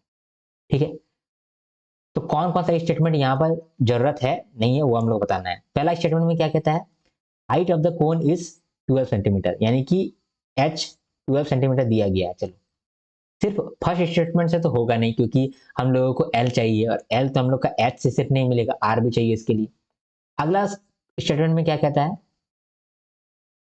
The radius of smaller sphere is 2/3 of that of larger sphere. तो हम लोग मानते हैं कि लार्जर स्फेयर का रेडियस क्या है, लार्ज स्फेयर का रेडियस निकालते हैं। लार्ज स्फेयर का रेडियस अगर मान लो हम 3x लेते हैं, तो स्मॉलर स्फेयर का रेडियस कितना निकलेगा, 2x निकलेगा, 2x निकलेगा। तो ये दूसरा वाला स्टेटमेंट से तो कुछ भी नहीं निकलेगा, क्योंकि यहाँ तो स्फेयर का बात कर रहा है, तो ये भी अलोन नहीं। ठीक है, 1 और 2 को इस्तेमाल करके भी नहीं निकाल सकते, क्योंकि हम लोग को तो हाइट तो चाहिए ही, हाइट तो चाहिए ही बाबा, बिना हाइट का तो हम लोग कुछ नहीं कर सकते, क्योंकि हाइट नहीं निकलेगा तो एल कहाँ से निकालेंगे, और एल नहीं निकलेगा तो एल से कहाँ से निकलेगा। फिर तीसरा स्टेटमेंट देखते, तीसरा स्टेटमेंट में क्या कहा है, the radius of cone, cone का जो रेडियस है, यहाँ पर आप कोन का बात करने लगा, रेडियस ऑफ कोन कितना है, कोड लिख रहा हूँ, रेडियस ऑफ कोन है 5/6 of radius of larger sphere. तो लार्जर स्फेयर कितना है, 3x, तो 3x का 5/6 है। चलो ठीक है, इसके बाद कहता है the difference between the volume of spheres, the difference between the volume of both spheres is इतना, दोनों स्फेयर का वॉल्यूम कितना निकलेगा, स्फेयर का वॉल्यूम होता है πr³ ठीक है, 4/3 πr³, 4/3 πr³। तो दोनों का डिफरेंस बोला है, तो 4πr³ और यहाँ पर 4/3 πr³, ये दोनों का डिफरेंस यहाँ पर बोला है 13336/21 सेंटीमीटर क्यूब। तो बताइए अब क्या क्या करना होगा, किससे निकलेगा, हम लोग को तो रेडियस चाहिए। ठीक है, और यहाँ पर सिर्फ हाइट था, तो पहला से तो होने से रहा, पहला से तो होगा नहीं, दूसरा वाला का कोई मतलब नहीं बनता है, लेकिन तीसरा वाला से हम लोग काम कर सकते हैं। तीसरा वाला में बोला है कि रेडियस ऑफ कोन क्या है, 3x है ऑफ लार्जर स्फीयर, यानी कि इसको निकालने के लिए हम लोग को फिर इसका भी इंफॉर्मेशन चाहिए। तो अकेला अकेला तो तीनों स्टेटमेंट नहीं कर सकते हैं, लेकिन तीनों का इस्तेमाल करके हम लोग सॉल्व कर सकते हैं, क्योंकि सेकेंड और थर्ड का अगर इस्तेमाल करेंगे तभी जाकर के हम लोग का आर निकल रहा है और एच हम लोग का यहाँ है। दोनों का हम लोग तीनों का जरूरत पड़ेगा, तो फर्स्ट सेकंड थर्ड तीनों की जरूरत पड़ेगा। तो first second and third together are sufficient to answer the question. ठीक है, आसान था सवाल ये, लेकिन यहाँ पर वो कहाँ गेम खेला है, फॉर्मूला आपको मालूम है कि नहीं, एलएसए ऑफ कॉइन आपको मालूम है कि नहीं, कॉइन बोल रहा हूँ, कौन मालूम है कि नहीं, और ये स्फेयर का वॉल्यूम आपको मालूम है कि नहीं, यहाँ पर गेम हुआ है ना। अगर ये दो चीज आपको आता होगा तो ये सवाल आपके लिए तो दूसरा सवाल होगा। अगला सवाल देखते हैं, अगला सवाल में क्या कह रहा है। अगला सवाल में कहता है 40% of mixture of milk and water is replaced by orange juice and the ratio of milk, water and orange juice in resulting mixture becomes 4:5:6 respectively। कह रहा है कि एक मिल्क एंड वाटर का मिक्सचर था, उससे हम लोग 40% निकाल लिए मिल्क और वाटर, और उसके अंदर हम लोग ऑरेंज जूस भर दिए। तो अब जब हम लोग ऑरेंज जूस भर दिए तो वो जो मिक्सचर है उसमें रेशियो क्या बन गया, मिल्क वाटर और ऑरेंज जूस का 4:5:6। कह रहा है कि the initial quantity of milk in the mixture is 20 litres less than that of water. तो शुरुआत में मिल्क और वाटर का मिक्सचर था, वहां पर मिल्क जो है वो 20 लीटर कम था पानी से। ठीक है, then what percentage of resulting mixture taking out due to which total quantity of milk and orange juice in the final mixture becomes 66 litre. अब कह रहा है कि कितना परसेंटेज अभी हम लोग मिक्सचर से निकाल लेंगे जिससे कि जो मिल्क और ऑरेंज जूस है वो दोनों मिलकर के 66 लीटर हो। ठीक है, तो क्वेश्चन में अगर आप देखेंगे तो कह रहा है कि शुरुआत में एक मिक्सचर था, वहां से हम लोग मिल्क और वाटर को 40% निकाले हैं। तो 40% अगर मिल्क और वाटर को निकाला होगा तो रेशियो तो वही होगा, सेम ही होगा, पहले जितना रेशियो होगा मिल्क और वाटर का और अभी भी उतना ही रेशियो होगा। तो अभी कितना रेशियो है, अभी रेशियो है 4:5:6। ठीक है, मिल्क वाटर ऑरेंज जूस का। इसका मतलब कि जो पहले मिल्क और वाटर होगा वहां पर रेशियो क्या होगा, 4:5 होगा। करेक्ट। तो हम लोग देखते हैं सबसे पहले इनिशियल मिक्सचर में क्या था। इनिशियल मिक्सचर जो था वो 4:5 का रेशियो में होगा पक्का, है ना। तो 4:5 का रेशियो में होगा, 4 इसमें होगा आपका मिल्क और 5 होगा वाटर। और यहाँ पर बोला भी है कि initial quantity of milk is 20 litre less than that of water. तो पानी से 20 लीटर कम था मिल्क। तो अगर पानी 5x है, ठीक है, और मिल्क 4x है, ठीक है, तो यहाँ पर बोला था ना कि ये जो 4x है ये 20 लीटर कम है, तो 20 लीटर कम है, तो यहाँ से आप x निकाल सकते हैं। कितना आपका x निकलेगा, आपका x तो 20 निकल गया। x अगर 20 निकल गया तो इसका मतलब 4x कितना होगा, 4x मतलब 80 और 5x मतलब 100। तो मतलब 100 लीटर वाटर होगा और 80 लीटर वहां पर मिल्क होगा। तो टोटल इनिशियल मिक्स कितना होगा, 180 लीटर। चलो इतना तो मालूम चल गया। इसके बाद हम लोग ऑरेंज जूस इसमें ऐड किए थे, कितना परसेंटेज ऑरेंज जूस ऐड किए थे, 40%, है ना। तो अब जो रिजल्टिंग मिक्स हुआ है हम लोग का, रिजल्टिंग मिक्सचर जो हुआ है वहां पर भी तो जो मिल्क है और वाटर है ये 40% के हिसाब से खत्म हो गया होगा। करेक्ट। तो जो हमारा पहले मिल्क था 80 लीटर और हमारा वाटर था 100 लीटर, तो यहाँ पर तो हम लोगों का 40% दोनों कम हो गया होगा। तो अगर 80 में 40% कम कर देते तो कितना होता है, 10% होता है 8, तो 40% हो जाएगा हमारा 32। तो यहाँ 32 कम कर देते हैं। वाटर में भी 40% कम हो गया होगा, तो वाटर में भी 40% कम कर देते हैं, 40 कम कर दिए। तो वाटर रहा होगा 60 और हमारा मिल्क रहा होगा 48। करेक्ट। क्वेश्चन में क्या कह रहा है, क्वेश्चन में कहता है कि then what percentage of resulting mixture is taken out due to which the total quantity of milk and orange juice in the final mixture become 66 litres. ठीक है, यहां पर देखिए बोल रहा है कि कितना परसेंटेज इससे निकाल लेंगे, कितना परसेंटेज हम लोग निकाल लेंगे कि जो मिल्क है और ऑरेंज जूस है वो दोनों मिलकर 66 हो जाए। तो अभी देखना होगा कि ऑरेंज जूस कितना है, क्योंकि मिल्क और वाटर का ही सब कुछ देख रहे हैं तो ऑरेंज जूस देखना पड़ेगा। तो देखो ऑरेंज जूस कितना होगा, 180 लीटर टोटल था और फिर बाद में भी 180 लीटर ही टोटल था, क्योंकि हम लोग तो रिप्लेस किए थे ना, हम लोग तो यहाँ पर मिल्क और वाटर को हटा करके ऑरेंज जूस रिप्लेस किए थे। यानी कि जितना हम लोग मिल्क और वाटर को हटाए होंगे उतना ऑरेंज जूस आया होगा। तो मिल्क हटाए थे 32 लीटर और वाटर हटाए थे 40 लीटर, तो दोनों मिल करके 72 लीटर होगा ऑरेंज जूस, है ना। तो यहाँ पर बोला था कि क्वेश्चन में पूछा है कि कितना परसेंटेज हम लोग निकाल देंगे, इस रिजल्टिंग मिक्सचर से हम लोग कितना परसेंटेज निकाल देंगे कि 66 लीटर रह जाएगा ऑरेंज जूस और ये मिल्क। तो कितना परसेंटेज हम लोग निकाल देंगे, जितना परसेंटेज भी निकाल देंगे तो उसका बाकी परसेंटेज रह गया होगा, है ना। तो जो 48 प्लस 72, ठीक है, मिल्क और ऑरेंज जूस का कितना परसेंटेज हम लोग हटा देंगे तो कुछ रह जाएगा। तो कितना परसेंटेज हटाएंगे, एक्स परसेंटेज हटाएंगे तो 100 माइनस एक्स बच जाएगा, करेक्ट है कि नहीं। अगर एक्स परसेंटेज हम लोग हटा देंगे तो बाकी का 100 माइनस एक्स परसेंटेज रह जाएगा। तो मिल्क एंड वाटर का जितना परसेंटेज रह जाएगा वो कितना है, 66 है। तो यहां से निकल जाएगा आपका एक्स, तो एक्स से मालूम चल जाएगा कि आपका कितना परसेंटेज निकल रहा है। एक्स निकालेंगे तो एक्स का वैल्यू निकलेगा 45%। आप निकाल कर देख लीजिएगा, ठीक है। तो 45% आपका आंसर आ जाएगा, ठीक है। तो सबसे पहले हम लोग इनिशियल मिक्स निकाले। इनिशियल मिक्स में कहा था कि 4:5 का रेशियो में मिल्क एंड वाटर है। तो 4:5 का रेशियो में अगर मिल्क एंड वाटर है और क्वेश्चन में कहा है कि जो मिल्क है वो 20 लीटर कम है, यानी कि 4x और 5x के बीच का अंतर जो है 20 लीटर है। अगर 4x और 5x के बीच में 20 लीटर का अंतर है तो 4x निकल गया 80 लीटर और 5x निकल गया आपका 100 लीटर। अगर हम लोग को मिल्क और वाटर का मालूम चल गया क्वांटिटी, तो हम लोग ये देख लेंगे टोटल क्वांटिटी कितना है, 180 लीटर टोटल क्वांटिटी है। उसमें से हम लोग 180 लीटर में से मिल्क और वाटर को हटाए थे कुछ और ऑरेंज जूस डाले थे। कितना मिल्क हटा होगा, 40% मिल्क हटा होगा और वाटर भी 40% निकला होगा। तो मिल्क 40% निकला 32 निकला और वाटर वाटर 40% निकला तो 40 निकला, 40 लीटर। और जितना मिल्क और वाटर निकला है उतना ही तो ऑरेंज जूस आया है। तो ऑरेंज जूस कितना है, 72। तो यहां से हम लोग को मिल्क वाटर और ऑरेंज जूस मिल गया।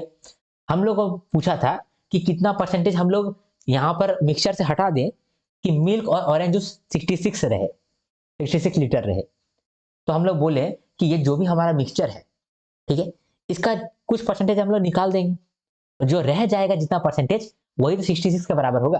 तो 48 प्लस 72 का 100 माइनस एक्स परसेंटेज कितना रहेगा, 66। यहां से हम लोग एक्स निकाले 45। आई होप ये चीज समझ पाए आप, ठीक है। अगला सवाल देखते हैं। कहता है ratio of age percentage to the B's percentage is 3:4। Percentage का बात कर रहे हैं हम लोग, परसेंटेज का बात कर रहे हैं। इसमें A:B का परसेंटेज कितना है, 3:4 है, ठीक है। The ratio of percentage of C/B, इसके बाद बोल रहा है कि C और B का रेशियो कितना है। C और B का रेशियो है 5:8, ठीक है। तो यहां पर हम लोग को A:B का रेशियो मिला है, C/B का रेशियो मिला है। तो A:B:C का रेशियो निकाल लेते हैं हम लोग, है ना। तो B को पहले कॉमन ले लेते हैं। B यहाँ पर 8 है, यहाँ पर 4 है, तो यहाँ पर भी 2 गुना कर देते हैं ना, तो 6:8 आ जाएगा। तो A:B:C निकल गया आपका। A कितना निकला, A तो 6 है, B कितना निकला 8 है और C कितना निकला 5 है। तो ये हमारा एज का रेशियो है, परसेंटेज का रेशियो है, इतना तो मालूम चल गया। अगला क्या कह रहा है, if the difference between the difference of C's and B's age and difference of B's and A's age is 9 years। कह रहा है कि difference of C and B's age और difference of A's age and B's age, इन दोनों का difference जो है वो 9 years है। मतलब कि C और B का जो डिफरेंस है और B और A का जो डिफरेंस है, इन दोनों का डिफरेंस 9 है, ऐसा क्वेश्चन में कहा है। If the difference between the difference of C and B's age and difference of A and B's age is 9 years, ठीक है। तो यहां पर हम लोग x के टर्म्स में निकाल लेते हैं। C का कितना एज होगा, C का एज होगा 5x, B का एज हम लोग मान लेते हैं 8x, ठीक है। अब यहाँ डिफरेंस बोला है तो 8x माइनस 5x करेंगे, ठीक है। तो B का ज्यादा है ना तो 8x, C का कम है तो -5x, ठीक है। इसके बाद फिर B का 8x है और A का 6x है, तो 8x minus 6x is equal to 9। यहाँ से आप x निकालेंगे तो यहाँ 3x हो गया और यहाँ पर 2x हो गया, 9 हो गया। तो x का वैल्यू ही 9 निकला। अगर x का वैल्यू 9 निकला है तो आराम से, अगर x का वैल्यू 9 निकल गया तो आप 6x भी निकाल लीजिए, 8x भी निकाल लीजिएगा, 12x भी निकाल लीजिए। 6x का कितना वैल्यू होगा, 6 9 जा 54, इसके बाद 9 8 72, और इसका 9 5 45। तो ए का एज हो गया है 54, बी का एज हो गया है 72, और सी का एज हो गया है 45। हम लोग को क्या निकालने के लिए कहा है, find the average of age 12 years ago. तो 12 साल पहले इन लोगों का जितना एज था उसका एवरेज निकालो। तो 12 साल पहले इसका कितना एज था, ए का परसेंटेज अगर 54 है, बी का परसेंटेज 72 है, और सी का परसेंटेज 45 है, तो सब में से 12 माइनस कर देते हैं। ठीक है, कितना यहाँ निकलेगा, यहाँ निकलेगा 42, ठीक है, यहाँ निकलेगा 60, और यहाँ निकलेगा आपका 33।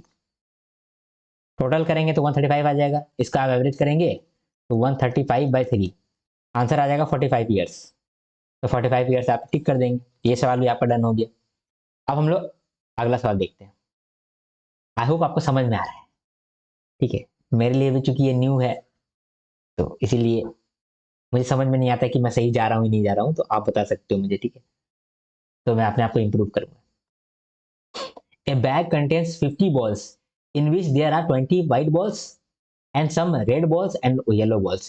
एक बैग है जिसके अंदर 50 बॉल है, कुछ उसमें से व्हाइट बॉल है, रेड बॉल है और येलो बॉल है। व्हाइट बॉल जो है वो 20 है। ठीक है, if 3 balls are picked up from the bag without replacement, ठीक है, then probability of first ball being white, second ball being red and third ball being yellow is 4/5, 105. Find the number of yellow balls in the bag. तो probability का ये सवाल है। कह रहा है कि एक बैग में 50 बॉल है, इसके अंदर 20 व्हाइट बॉल है।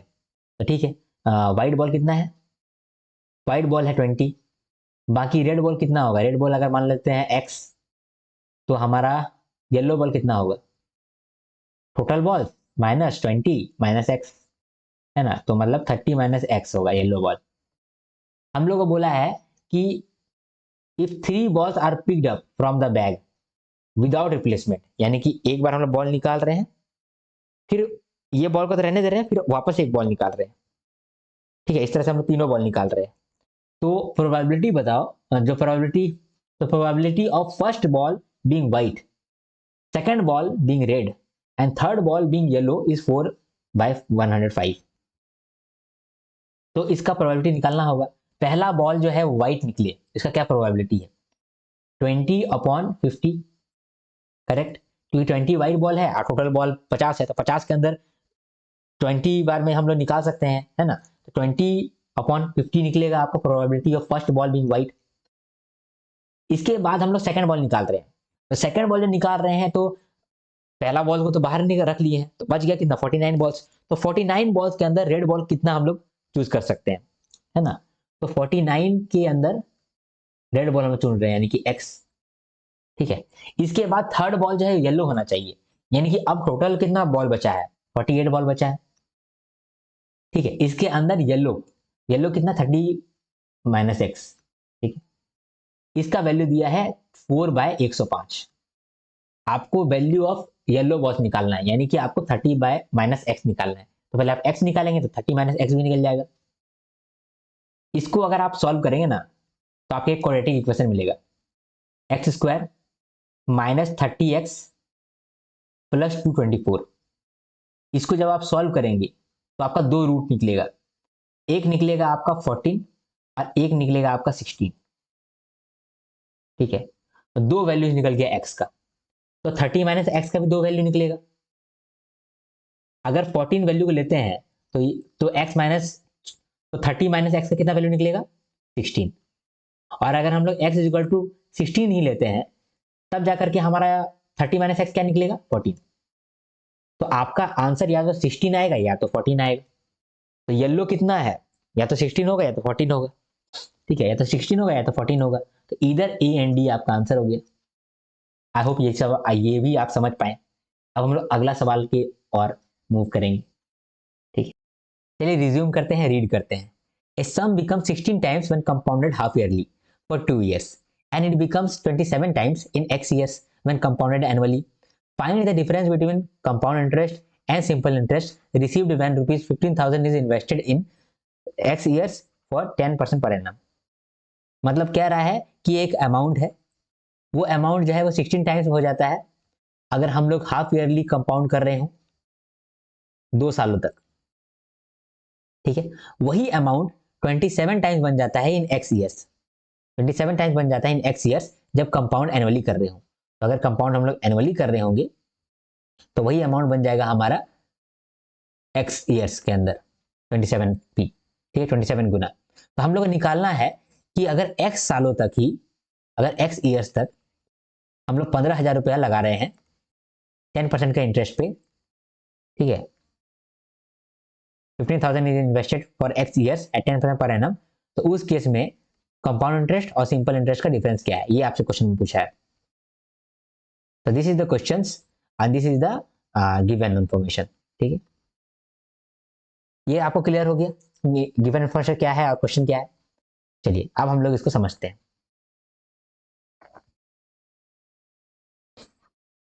देखिए हम लोग जानते हैं एक फॉर्मूला, कंपाउंड इंटरेस्ट का फॉर्मूला है future value is equal to present value into 1 plus R to the power T, या फिर आर बाय 100 लिख सकते हैं इसको, एक ही बात है, ठीक है। तो ये है एक फॉर्मूला, इसमें फ्यूचर वैल्यू का मतलब होता है कि प्रेजेंट वैल्यू अंत में जाकर के कितना हो गया है, तो इसी में हम लोग पुट करते हैं। तो 16p हो गया है हमारा नॉर्मल p, ठीक है। 1 प्लस आर कितना है नहीं मालूम है, आर बाय 100 नहीं मालूम है। टाइम कितना लग रहा है, टाइम लग रहा है 2 साल, 2 साल लग रहा है टाइम, तो यहाँ 2 साल लिख सकते हैं। लेकिन यहाँ पर अगर गौर करें तो ये कंपाउंड हो रहा है हाफ ईयरली, यानी कि हर साल जो है मतलब हर साल के अंदर बीच में ही कंपाउंड हो जा रहा है रुपीस, यानी कि 6% आपको पहला 6 महीना के लिए मिल रहा होगा, फिर ये 6% तो मिल ही रहा है, इसके साथ ये 6% के अंदर जो 6% है उस पर भी मिल रहा है आपको, यानी जो कंपाउंडिंग हो रहा है ये हर 6-6 मंथ के अंदर हो रहा है, समझे। तो हर ये कंपाउंडिंग हर 6-6 मंथ के अंदर हो रहा है, तो मतलब कि साल में 2 बार कंपाउंडिंग हो रहा है। लेकिन यहाँ पर ये जो फॉर्मूला है ये तो 1 साल का फॉर्मूला है, तो यहाँ पर कंपाउंडिंग अगर 2-2 बार हो रहा है तो यहाँ पर आपको 2 से गुना करना पड़ेगा, क्योंकि कंपाउंडिंग जो है वो हाफ ईयरली हो रहा है, साल में 2-2 बार कंपाउंडिंग हो रहा है, ठीक। इसीलिए आपने यहाँ पर 2 से गुना किया। अगर कंपाउंडिंग 2-2 बार करके हो रहा है तो हम लोग रेट को भी आधा कर देते हैं, 2 गुना 100 हो जाएगा। यहाँ पर r/2 किए हैं, r/2 किए हैं तो 2 गुना 100 हो गया ना। तो यहाँ पर हम लोगों ने r/2 किया है, क्योंकि भले मान लीजिए कि 12% आपको मिल रहा है कंपाउंड इंटरेस्ट पूरा साल का, ठीक है, लेकिन कंपाउंड हो रहा है एनुअली, सॉरी सेमी एनुअली हो रहा है, यानी हाफ ईयरली हो रहा है। तो हाफ ईयरली अगर कंपाउंड हो रहा है यानी कि पहले 6% आपको मिल रहा है, फिर 6% मिल रहा है आधा महीना में, आधा साल में। तो यहाँ पर इसीलिए हम लोग रेट को आधा कर दिए हैं और जितना कंपाउंड हो रहा है उसको 2 गुना कर दिए हैं, ठीक है, टाइम को 2 गुना कर दिए हैं। तो टाइम को 2 गुना कर दिए हैं, रेट को आधा कर दिए हैं, ठीक है। अब हम लोग यहाँ पर सॉल्व करेंगे, इसको सॉल्व करेंगे तो पी कटेगा, ठीक है। इसके बाद इधर 2 स्क्वायर है, तो दोनों स्क्वायर जब इधर आएगा तो स्क्वायर रूट बन जाएगा, तो 16 एक बार अगर स्क्वायर रूट होगा तो 4 बचेगा, 4 में वापस एक स्क्वायर रूट आएगा तो 2 बचेगा। तो यहाँ पर इसको काट के सीधा 2 लिख देते हैं, तो 2 is equal to 1 plus r/200। एक को उधर लेके जाओ तो कितना, एक को इधर आएगा तो एक आ जाएगा, एक इज इक्वल टू r/200, तो r का वैल्यू निकल गया 200, r का वैल्यू 200% निकला, 200% का मतलब 2 गुना हो रहा है। रेट है हमारा 200%, करेक्ट, हमारा रेट है 200%, लेकिन हम लोग को तो x चाहिए, तो हम लोग ये रेट जो है 200% इसको हम लोग पुट करेंगे 27p वाले इक्वेशन में, तब हम लोग का x निकलेगा। तो अब हम लोग x निकालने के लिए 27p के लिए बनाते हैं इक्वेशन। ये जो 27p है ये एनुअली कंपाउंड हो रहा है, तो इसके लिए तो नॉर्मल फॉर्मूला हम लोग यूज कर पाएंगे। तो future value is equal to present value 1 plus R to the power T, ठीक है, r/100 लिख दो।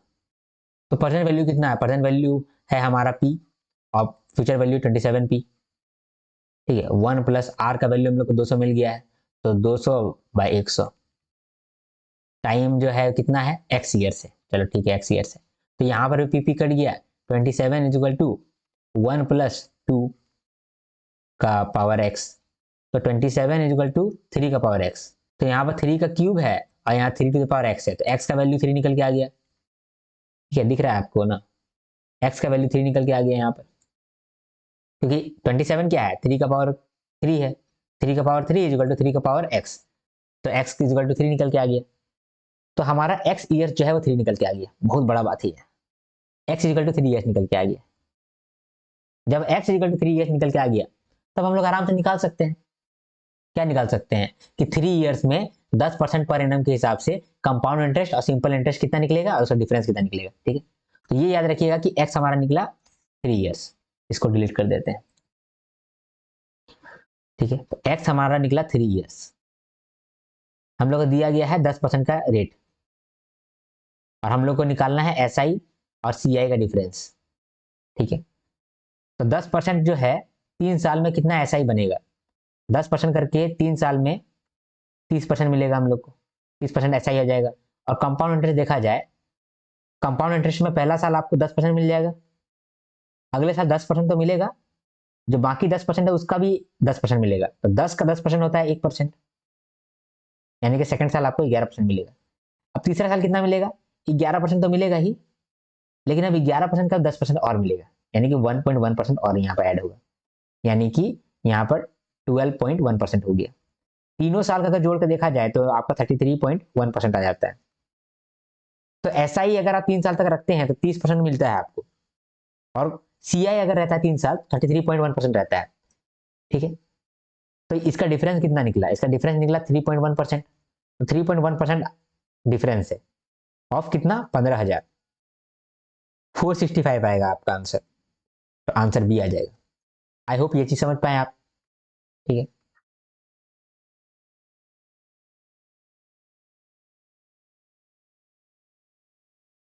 चलिए अब अगला सवाल देखते हैं। कहता है P and Q invested 40,000 and 75,000 respectively in a business. After X plus 2 months, P left the business and at the same time R joined the business by investing 50,000. At the end of 1 year from the beginning, Q received 54,000 out of total profit of 87,000. Then find X plus 7.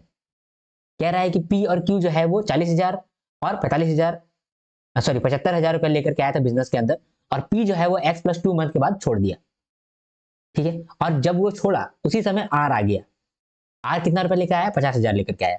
अब साल के अंत में Q को 54,000 रुपए मिल रहा है, out of total profit 87,000। तो X प्लस 7 का वैल्यू निकालना है। सबसे पहले हम लोग प्रॉफिट शेयरिंग रेशियो निकालेंगे, क्योंकि यहाँ पर प्रॉफिट का बात हो रहा है ना। तो P, Q और R का निकालना पड़ेगा। तो प्रॉफिट शेयरिंग रेशियो PSR। ठीक है, प्रॉफिट शेयरिंग रेशियो निकाल रहे हैं इसका, P का, Q का और R का। तो P का, Q का और R का।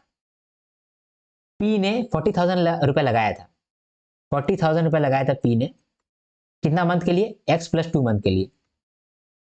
P जो है फिर बिजनेस लेफ्ट कर दिया, यानी कि X प्लस 2 के लिए ही उसका अमाउंट रह गया। उसके बाद जब ये गया तभी आया R। R कितना लेकर के आया, 50,000। तो इसका 50,000 रुपया जो है ये कितना महीना के लिए रह गया, 12 महीना माइनस X माइनस 2। ठीक है, क्योंकि X प्लस 2 तक तो P था, अब P गया तो R आया, यानी कि 12 माइनस X माइनस 2 तक R रहा, है ना। तो इसको भी हम लोग देख लिए। अब Q कितना रुपया लेकर के आया था, Q लेकर के आया था 75,000। इसके बारे में कुछ बात नहीं कहा है, तो ये 12 महीना तक के लिए रहा हुआ। अब इसको सॉल्व करेंगे तो रेशियो क्या निकलेगा, इसको सॉल्व करेंगे मतलब 4 जीरो करके काट देंगे अगर, तो आपका निकलेगा 4x plus 8 is to 90 is to 50 minus 5x। अब सवाल में कह रहा है कि जो Q है उसको कितना रुपया मिला है, 54,000 मिला है आउट ऑफ टोटल प्रॉफिट 87,000। तो यहाँ Q का प्रॉफिट निकालते हैं, इक्वल टू 54,000 कर देंगे, है ना। तो Q का कितना शेयर है, 90 upon total share, 4x plus 8 plus 90 plus 50 minus 5x। इसका वैल्यू दिया गया है 54,000 अपॉन 87,000। ठीक है, तो यहां से आपको x निकलेगा, x मैंने निकाला है, x निकलता है 3। x अगर 3 निकलेगा, x अगर 3 निकलेगा तो x प्लस 7 का क्या वैल्यू होगा, 10। और ये आपको निकालना बोला है, x प्लस 7 निकालना बोला है, तो यहाँ पर आंसर आ जाएगा 10, option number E. I hope ये वाला क्वेश्चन भी आप समझ पाए। आगे बढ़ते हैं हम लोग। कहता है A and B together takes 18 days to do a work, while A and C together takes 30 days to do that work. B is 200% more efficient than C, and time taken by all three together to do the work is dash days. कहता है A plus B जो है वो 18 दिन में काम कर लेता है, ठीक है। ए प्लस बी जो है वो 18 दिन में काम खत्म कर देता है, वही काम को ए प्लस सी जो है वो 30 डेज में खत्म करता है। तो मान लेते हैं कि जो टोटल वर्क होगा वो 90 यूनिट्स हो। ये 90 यूनिट्स हम लोग कैसे मान लिए टोटल वर्क, क्योंकि 18 और 13 का हम लोग एलसीएम लिए हैं, ठीक। तो इससे फिर हम लोग एफिशिएंसी निकालेंगे, efficiency of A plus B कितना निकलता है, ठीक है। Efficiency of A plus B निकलेगा 90/18, जो कि 5 यूनिट्स पर डे होगा। इसके बाद फिर हम लोग एफिशिएंसी निकालेंगे ए प्लस सी का। ए प्लस सी का एफिशिएंसी कितना होगा 90/30, तो 3 यूनिट्स पर डे, है ना। इसके बाद देखिए हम लोग को एफिशिएंसी दिया है बी का और सी का, बोल रहा है कि एफिशिएंसी ऑफ सी जो है जितना भी है, मान लीजिए एक्स है, तो बी उसका 200% ज्यादा है। तो एफिशिएंसी ऑफ सी अगर एक्स है तो एफिशिएंसी ऑफ बी कितना होगा, 2x नहीं 3x होगा। बोले क्यों, क्योंकि 200% ज्यादा है, 200% नहीं है, 200% ज्यादा है, यानी कि 100% पहले होगा और 2% ज्यादा है, 200% ज्यादा है यानी कि 3x होगा, समझे, 2 गुना नहीं होगा 3 गुना होगा। तो ये आपका निकल गया। तो इससे आपको तीनों का एफिशिएंसी निकालना पड़ेगा, क्योंकि तीनों का एफिशिएंसी निकालेंगे तभी आप बता सकते हैं कि तीनों मिल करके ये 90 यूनिट काम को कितना दिन में अंदर करेगा। तो तीनों का एफिशिएंसी आपको चाहिए, तो efficiency of A B C चाहिए। तो यहां पर है ना, इन दोनों से हम लोग ए का एफिशिएंसी निकाल सकते हैं, क्योंकि यहां पर अगर मान लीजिए efficiency of A plus B है, इसमें हम लोग एफिशिएंसी ऑफ बी को हटा दे तो एफिशिएंसी ऑफ ए आ जाएगा, ठीक है। अगर हम लोग एफिशिएंसी ऑफ ए प्लस सी है, इसके अंदर सी का एफिशिएंसी को हटा दे तो भी एफिशिएंसी ऑफ ए आ जाएगा, है ना। वही करते हैं, efficiency of A plus B कितना है 5 यूनिट्स पर डे है, तो 5 units minus efficiency of B कितना है 3x है, ठीक है। Efficiency of A plus C कितना है 3 यूनिट्स है, तो 3 यूनिट्स हो गया। एफिशिएंसी ऑफ सी कितना है x है। यहां पर आप सॉल्व करेंगे x को, तो आपका x आएगा 1। अगर x 1 आ गया तो a का एफिशिएंसी कितना है, b का एफिशिएंसी कितना है, c का एफिशिएंसी कितना है, निकल जाएगा। b का एफिशिएंसी कितना था 3x, यानी कि b का 3 यूनिट्स पर डे एफिशिएंसी निकला। c का कितना था, c का था x, तो c का 1 यूनिट पर डे है एफिशिएंसी। a का कितना था, a का था 5 यूनिट्स माइनस 3x, तो 5 यूनिट्स माइनस 3 तो 2 यूनिट्स। तो अब बताइए कि 90 यूनिट्स जो है वो कितना दिन के अंदर खत्म होगा। ये जो 90 यूनिट्स का काम है, ये जो हमारा 90 यूनिट्स का काम है कितना दिन में खत्म होगा, तो 90 यूनिट्स अपॉन तीनों का एफिशिएंसी 2 + 3 + 1, तो कितना आ गया 6। तो 15 दिन के अंदर आपका काम खत्म हो जाएगा अगर ए बी सी तीनों मिलकर के काम कर रहा है तो। आई होप ये चीज आपको समझ में आता है, अगर आपने कहीं पर 1-2 बार पढ़ा है तो आपको ये क्लियर हो जाएगा। तो 15 आएगा आपका आंसर, ठीक है। अगला सवाल हम लोग देखते हैं। मेरा थोड़ा सा सर्दी हो गया है और रात में मैं वीडियो बना रहा हूँ ना, इसीलिए मुझे बहुत ब्रेक लेना पड़ रहा है, समझे। अब अगला सवाल को देखते हैं। कहता है both Vikas and Vijay sold an article at 20% profit on selling price, ठीक है। विकास और विजय दोनों ने एक आर्टिकल बेचा है, दोनों को 20% प्रॉफिट मिला है ऑन सेलिंग प्राइस।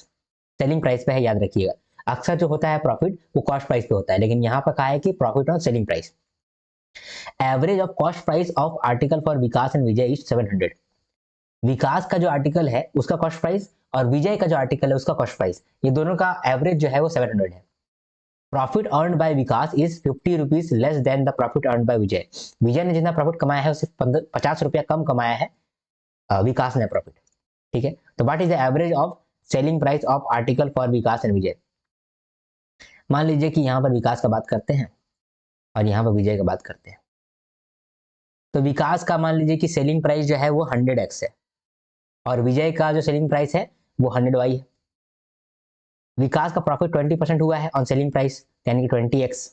विजय का प्रॉफिट 20% हुआ है ऑन सेलिंग प्राइस, तो यहाँ 20y। तो यहाँ पर हम लोग का कॉस्ट प्राइस भी निकल गया, कॉस्ट प्राइस हो गया 80x और यहाँ कॉस्ट प्राइस निकल गया हम लोग का 80y।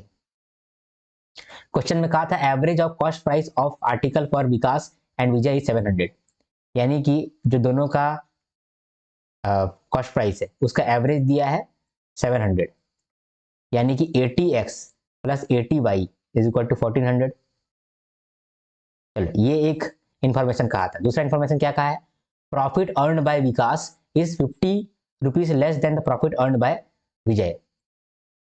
तो विजय का जितना प्रॉफिट है उसमें 50 रुपये कम प्रॉफिट है विकास का। तो विकास का प्रॉफिट कितना है, विकास का प्रॉफिट कितना है, विकास का प्रॉफिट है 20x। तो 20x जो है वो 20y से 5 रुपये कम है ना। Profit earn by Vikas is 50 rupees less than the profit earn by Vijay. ठीक है, तो यहां से भी एक इक्वेशन आपका बनेगा, यहां से इक्वेशन बनेगा 20x minus 20y is equal to 5। तो दो इक्वेशन आपका बन गया, ये इक्वेशन 1 और ये इक्वेशन 2। ये दोनों से आपका x भी निकलेगा और y भी निकलेगा। x निकलेगा 7.5 और y निकलेगा आपका 10। ठीक है, तो क्वेश्चन में क्या बोला है, एवरेज ऑफ सेलिंग प्राइस।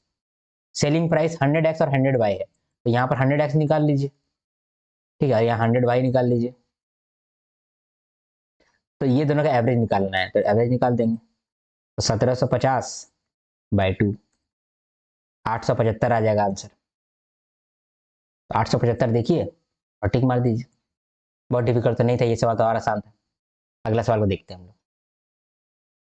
अब अगला सवाल जो है वो डाटा सफिशिएंसी के ऊपर है। क्या कहता है, each of the given questions is followed by 2 statements. यानी कि बहुत सारा आपको क्वेश्चन दे रहा है 77 से लेकर के 80 तक। वो सारा क्वेश्चन में 2 स्टेटमेंट है, स्टेटमेंट 1 और स्टेटमेंट 2। आपको ये बताना है कि कौन सा स्टेटमेंट सफिशिएंट है to answer the question and mark answer accordingly. तो 77 नंबर को देखते हैं। इसमें क्या कहता है, what is the quantity of milk in the mixture of milk and water. तो आपको क्वांटिटी ऑफ मिल्क निकालना है, क्वांटिटी ऑफ मिल्क निकालना है। चलिए, ये आपसे पूछा गया है और आपको 2 स्टेटमेंट दिया गया है। पहला स्टेटमेंट क्या कहा है कि 10 लीटर ऑफ मिक्सचर को अगर हम लोग निकालते हैं तो वाटर जो है वो 35% बन जाता है of total quantity remaining the mixture. मतलब कि 10 लीटर अगर हम लोग हटा देंगे तो वाटर 35% रहेगा, बाकी मिल्क रहेगा 65%। ठीक है, तो जितना भी अगर हम लोग 10 लीटर मिक्सचर निकाले होंगे तो पहले भी वाटर और मिल्क का रेशियो तो वही निकला होगा, क्योंकि वाटर थोड़ी अलग रहता है, मिल्क थोड़ी अलग रहता है, तो मिला हुआ रहता है। तो अगर 10 लीटर अगर मान लीजिए कि हम लोग हटाए हैं तो पहले भी हम लोग का रेशियो यही होगा। तो पहले भी हमारा मिल्क का रेशियो और वाटर का रेशियो इतना ही होगा। वाटर कितना है 35% है और मिल्क कितना है 65% है।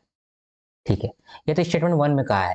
तो इससे तो हम लोग कुछ भी क्वांटिटी ऑफ मिल्क नहीं निकाल सकते। मिल्क कैसे निकालेंगे, पहला वाला स्टेटमेंट तो अकेला कुछ फायदा नहीं कर सकता है। दूसरा स्टेटमेंट को देखते हैं। दूसरा स्टेटमेंट में क्या कहता है कि जब हम लोग इसके अंदर 30 लीटर वाटर ऐड करते हैं, जब हम लोग 30 लीटर यहाँ पर वाटर ऐड करते हैं तो उसके बाद क्या होता है, मिल्क और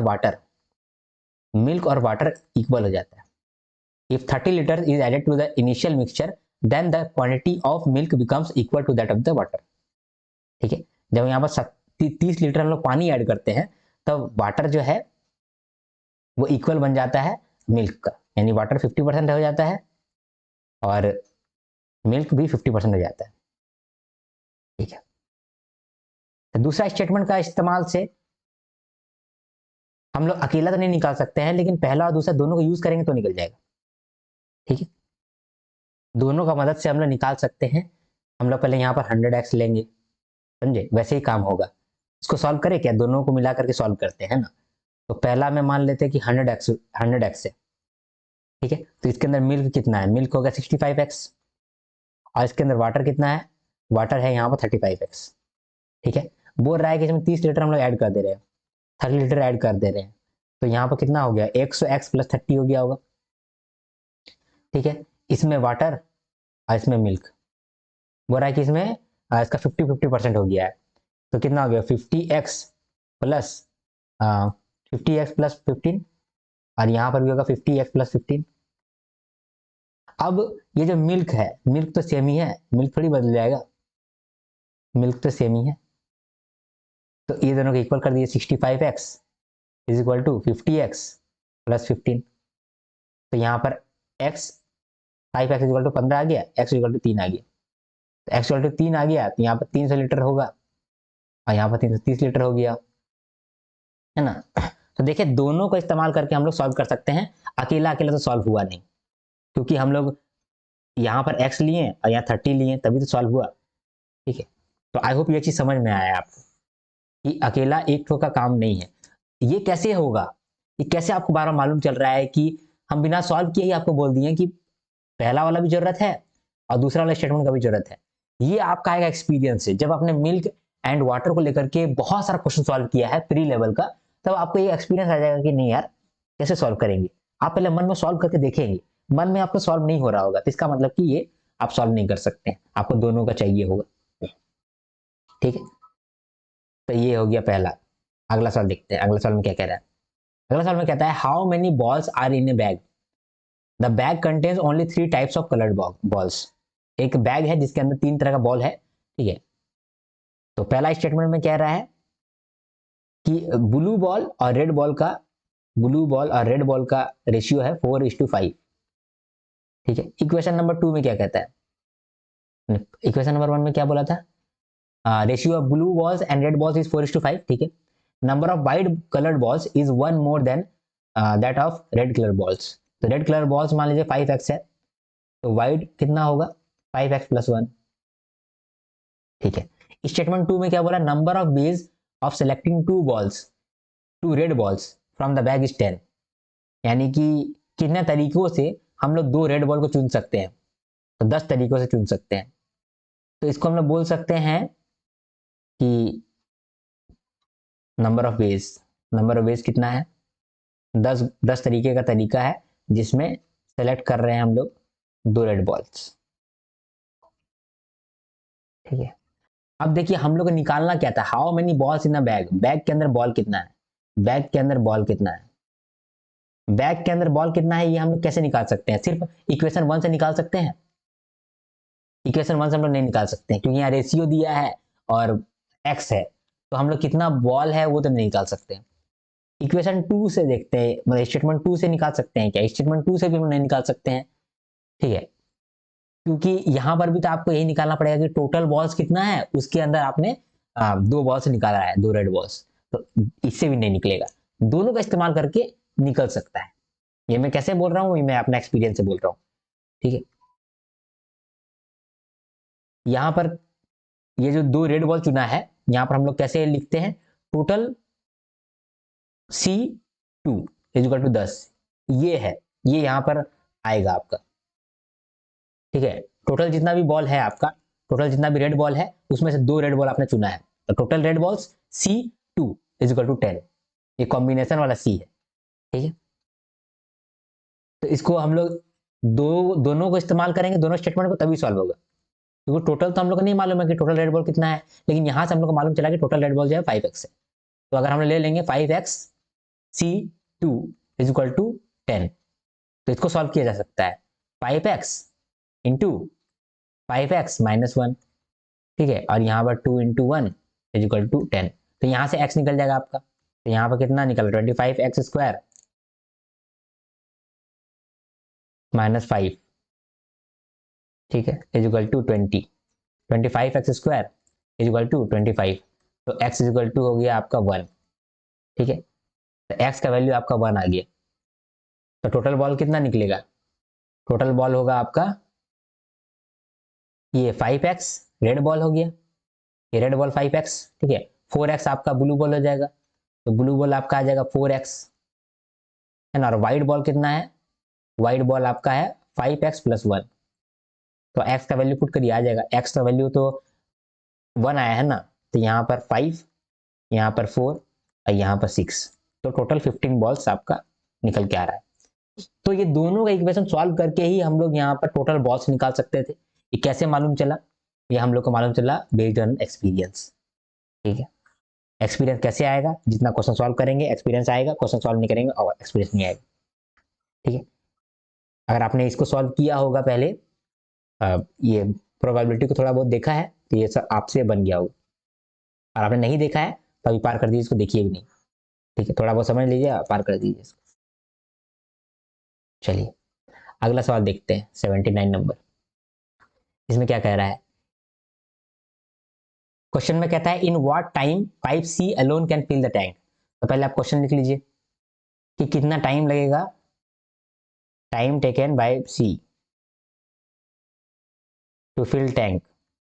ये क्वेश्चन है, इस क्वेश्चन का हम लोग जवाब देना है। देखते हैं कि कौन सा स्टेटमेंट इनफ है। पहला स्टेटमेंट में क्या कह रहा है, pipe A and B together takes 4 hours to fill the tank, while pipe A, B, C together takes 3 hours to fill the tank, all pipes are inlet। बोल रहा है कि A प्लस B ये लोग 4 घंटा लेता है एक टैंक को भरने के लिए, A plus B plus C ये तीनों मिलकर के 3 घंटा लेता है एक टैंक को भरने के लिए। ठीक है, तो इससे क्या हम लोग C कितना देर लगाएगा टैंक भरने के लिए हम लोग निकाल सकते हैं। ये स्टेटमेंट 1 में कहा है। तो गौर से अगर आपने सॉल्व किया है क्वेश्चन तो आप यहीं से निकाल सकते हैं। ए प्लस बी 1 घंटा में कितना करता है, 1/4 करता है, ए 1/4 टैंक भरता है। ए प्लस बी प्लस सी 1 घंटा में कितना टैंक भरता है, 1/3 टैंक भरता है। तो यहाँ से सी का तो निकल जाएगा ना, 1/3 में से माइनस कर दिए 1/4, तो यहाँ से सी 1 घंटा में कितना भरता है ये मालूम चल जाएगा। अगर सी 1 घंटा में जितना भरता है तो आप मालूम कर सकते हैं कि टोटल कितना भरेगा, वो कितना देर में भरेगा, ये तो आप आराम से मालूम कर सकते हैं। ठीक है, तो पहला वाला स्टेटमेंट ही इनफ है। दूसरा वाला स्टेटमेंट देखते हैं, दूसरा स्टेटमेंट में क्या कह रहा है, time taken by pipe A, A जो है कितना टाइम लेता है, जितना भी टाइम ए लेता है to fill half the tank, to fill half the tank, उतना ही टाइम लेता है A plus B to fill full full tank. ठीक है, तो सेकंड वाला से तो कुछ भी नहीं निकल सकता है, अगर सेकंड वाला सिर्फ अकेला लेंगे तो कुछ भी नहीं निकलेगा। ठीक है, स्टेटमेंट 1 इज इनफ आंसर, समझ गए। अगला सवाल में क्या कह रहा है, इस सवाल में कह रहा है what is the area of square, area of square निकालना है आपको और 2 स्टेटमेंट दिया है, तो एरिया ऑफ स्क्वायर निकालना है, 2 स्टेटमेंट दिया है। ठीक है, पहला स्टेटमेंट में क्या कह रहा है, the length of diagonal of square is equal to the diameter of circle of area. पहला में कह रहा है कि जो स्क्वायर है, जो स्क्वायर है इसका जो डायगोनल है, ठीक है, इसका जो डायगोनल है ये इक्वल है डायमीटर ऑफ सर्कल, सर्कल का डायमीटर के साथ। ये इक्वेशन 1 में कह रहा है, इक्वेशन 1 नहीं, स्टेटमेंट 1। तो इससे हम लोग कुछ नहीं निकाल सकते हैं। स्टेटमेंट 2 में क्या कह रहा है, इसमें कह रहा है area of circle circum scribing the square, मतलब सर्कल का एरिया जो कि एक स्क्वायर को सर्कम स्क्राइब कर रहा है, यानी कि उसका स्क्वायर जो है उसके अंदर है, तो इस सर्कल का एरिया 154 है। ठीक है, तो यहां से हम लोग निकाल सकते हैं। पहला वाला से तो कुछ भी समझ में नहीं आ रहा था, लेकिन दूसरा वाला सिर्फ से निकाल सकते हैं। दूसरा वाला से कैसे निकाल सकते हैं, देखिए एरिया ऑफ सर्कल मालूम है हमको पाई आर स्क्वायर 154, यहां से हमको आर मिल जाएगा 7। अगर आर 7 है तो टोटल कितना होगा, ये तो डायमीटर है ना, तो 2r हो जाएगा, यानी कि 14 हो गया। और हम लोग का डायगोनल निकल के आ गया, ये डायगोनल निकल के आ गया था, हमारा साइड निकल के आ जाएगा, साइड निकल के आ जाएगा तो एरिया स्क्वायर निकल के आ जाएगा। एरिया ऑफ स्क्वायर के लिए सिर्फ सेकंड वाला जो है ये इनफ है। आई होप समझ में आया आपको। ठीक है, अब हम लोग 81 से लेकर के 85 सॉल्व करते हैं। अब जो है ये 10 सवाल जो बचा है, 200 सवाल बहुत आसान है। अभी मैं थोड़ा सा ब्रेक लेता हूँ, थोड़ा मैं अभी वॉशरूम जाता हूँ। चलिए दोस्तों वापस से रिज्यूम करते हैं, रीड करते हैं ना, रीड करते हैं। Read the data carefully and answer the question. Data given regarding total brownies and cakes sold by shop on 4 days, Monday, Tuesday, Wednesday and Friday. ठीक है, total brownies sold by shop is 400. Total cake sold by shops is 40% more than that of brownies. 20% of total brownies sold by shop on Monday and 1/4 of the total sold brownies sold on Wednesday. मतलब ये caselet है ना। तो हम लोगों को यहाँ से ये मालूम चल गया है कि टोटल ब्राउनीज और टोटल केक्स ये बेचता है एक दुकान, और ये दुकान बेचता है ये मंडे, ट्यूसडे, वेडनेसडे, फ्राइडे में बेचता है। तो इसके लिए हम लोग एक टेबल बना लेते हैं, ब्राउनीज लिख देते हैं एक जगह में और एक जगह में लिख देते हैं केक्स। ठीक है, मुंह में पानी आ रहा है क्या मंडे को, ट्यूसडे को, वेडनेसडे को और फ्राइडे को। ठीक है, total brownies sold by shop is 400। Total brownies कितना बेच रहा है? 400। ठीक है, and total cake sold by shop is 40% more then brownies. Brownies से 40% ज्यादा है, यानी कि 400 तो है और 40% ज्यादा है। 40% का मतलब 160 ज्यादा है, यानी कि 560 है। तो केक है 560। ठीक है, लिख देते हैं केक जो है वो 560 है। चलिए, 20% of total brownies sold by shop on Monday. बोला 20% of total brownies sold by shop on Monday. तो जितना भी टोटल ब्राउनीज है 400, उसका 20% जो है वो मंडे को बेचा है। इसका 20% कितना होगा? 80। 80 मंडे को बेचा है। And 1/4 of total sold brownies sold on Wednesday. जितना भी ब्राउनीज बेचा है उसका 1/4 जो है वो वेडनेसडे में बिका है। तो 400 का 1/4 हो गया 100। 25% total brownies sold by shop on Tuesday. Tuesday को 25% बिका है। तो 400 का 25% कितना होगा? 400 का आधा 200, 200 का आधा 100। यहाँ पर भी 100। Total number of brownies and cake sold by shop on Wednesday together is 240। बोला है वेडनेसडे में केक और ब्राउनी दोनों मिला करके 240 बिका है। यहाँ टोटल का भी एक कॉलम बना लेते हैं। तो क्या बोला था? Total number of brownies and cake sold by shop on Wednesday together is 240, यानी कि टोटल जो है 240 है। इसका मतलब 140 केक बेचा होगा। ठीक है, 45% of total number of cake sold by shop on Tuesday. ठीक है, 45% of total number of cake sold by shop on Tuesday. Tuesday में टोटल नंबर ऑफ केक कितना बिका है? 45%। तो 560 का 45% बता दीजिए। 252 आएगा यहाँ पर। ठीक है, इसके बाद क्या कहा है? The ratio of total number of cake sold by shop on Friday to Monday is 3:4। बोल रहा है कि फ्राइडे और मंडे इन दोनों में रेशियो कितना है? 3:4। यानी कि टोटल तो हम लोग 560 केक बेचे हैं, तो मंडे का और फ्राइडे का केक हम लोग यहाँ से निकाल सकते हैं। 560 में से अगर हम लोग 140 को माइनस कर दें और 252 को माइनस कर दें, तो हम लोग को मिल जाएगा कि मंडे और फ्राइडे को कितना बिका है। जितना मंडे और फ्राइडे को बिका होगा रेशियो में बांट देंगे, 3:4 का रेशियो में बांट देंगे। तो यहाँ निकलेगा 96 और यहाँ निकलेगा 72। ठीक है, ब्राउनीज फ्राइडे का ब्राउनीज नहीं बताया गया कहीं पर,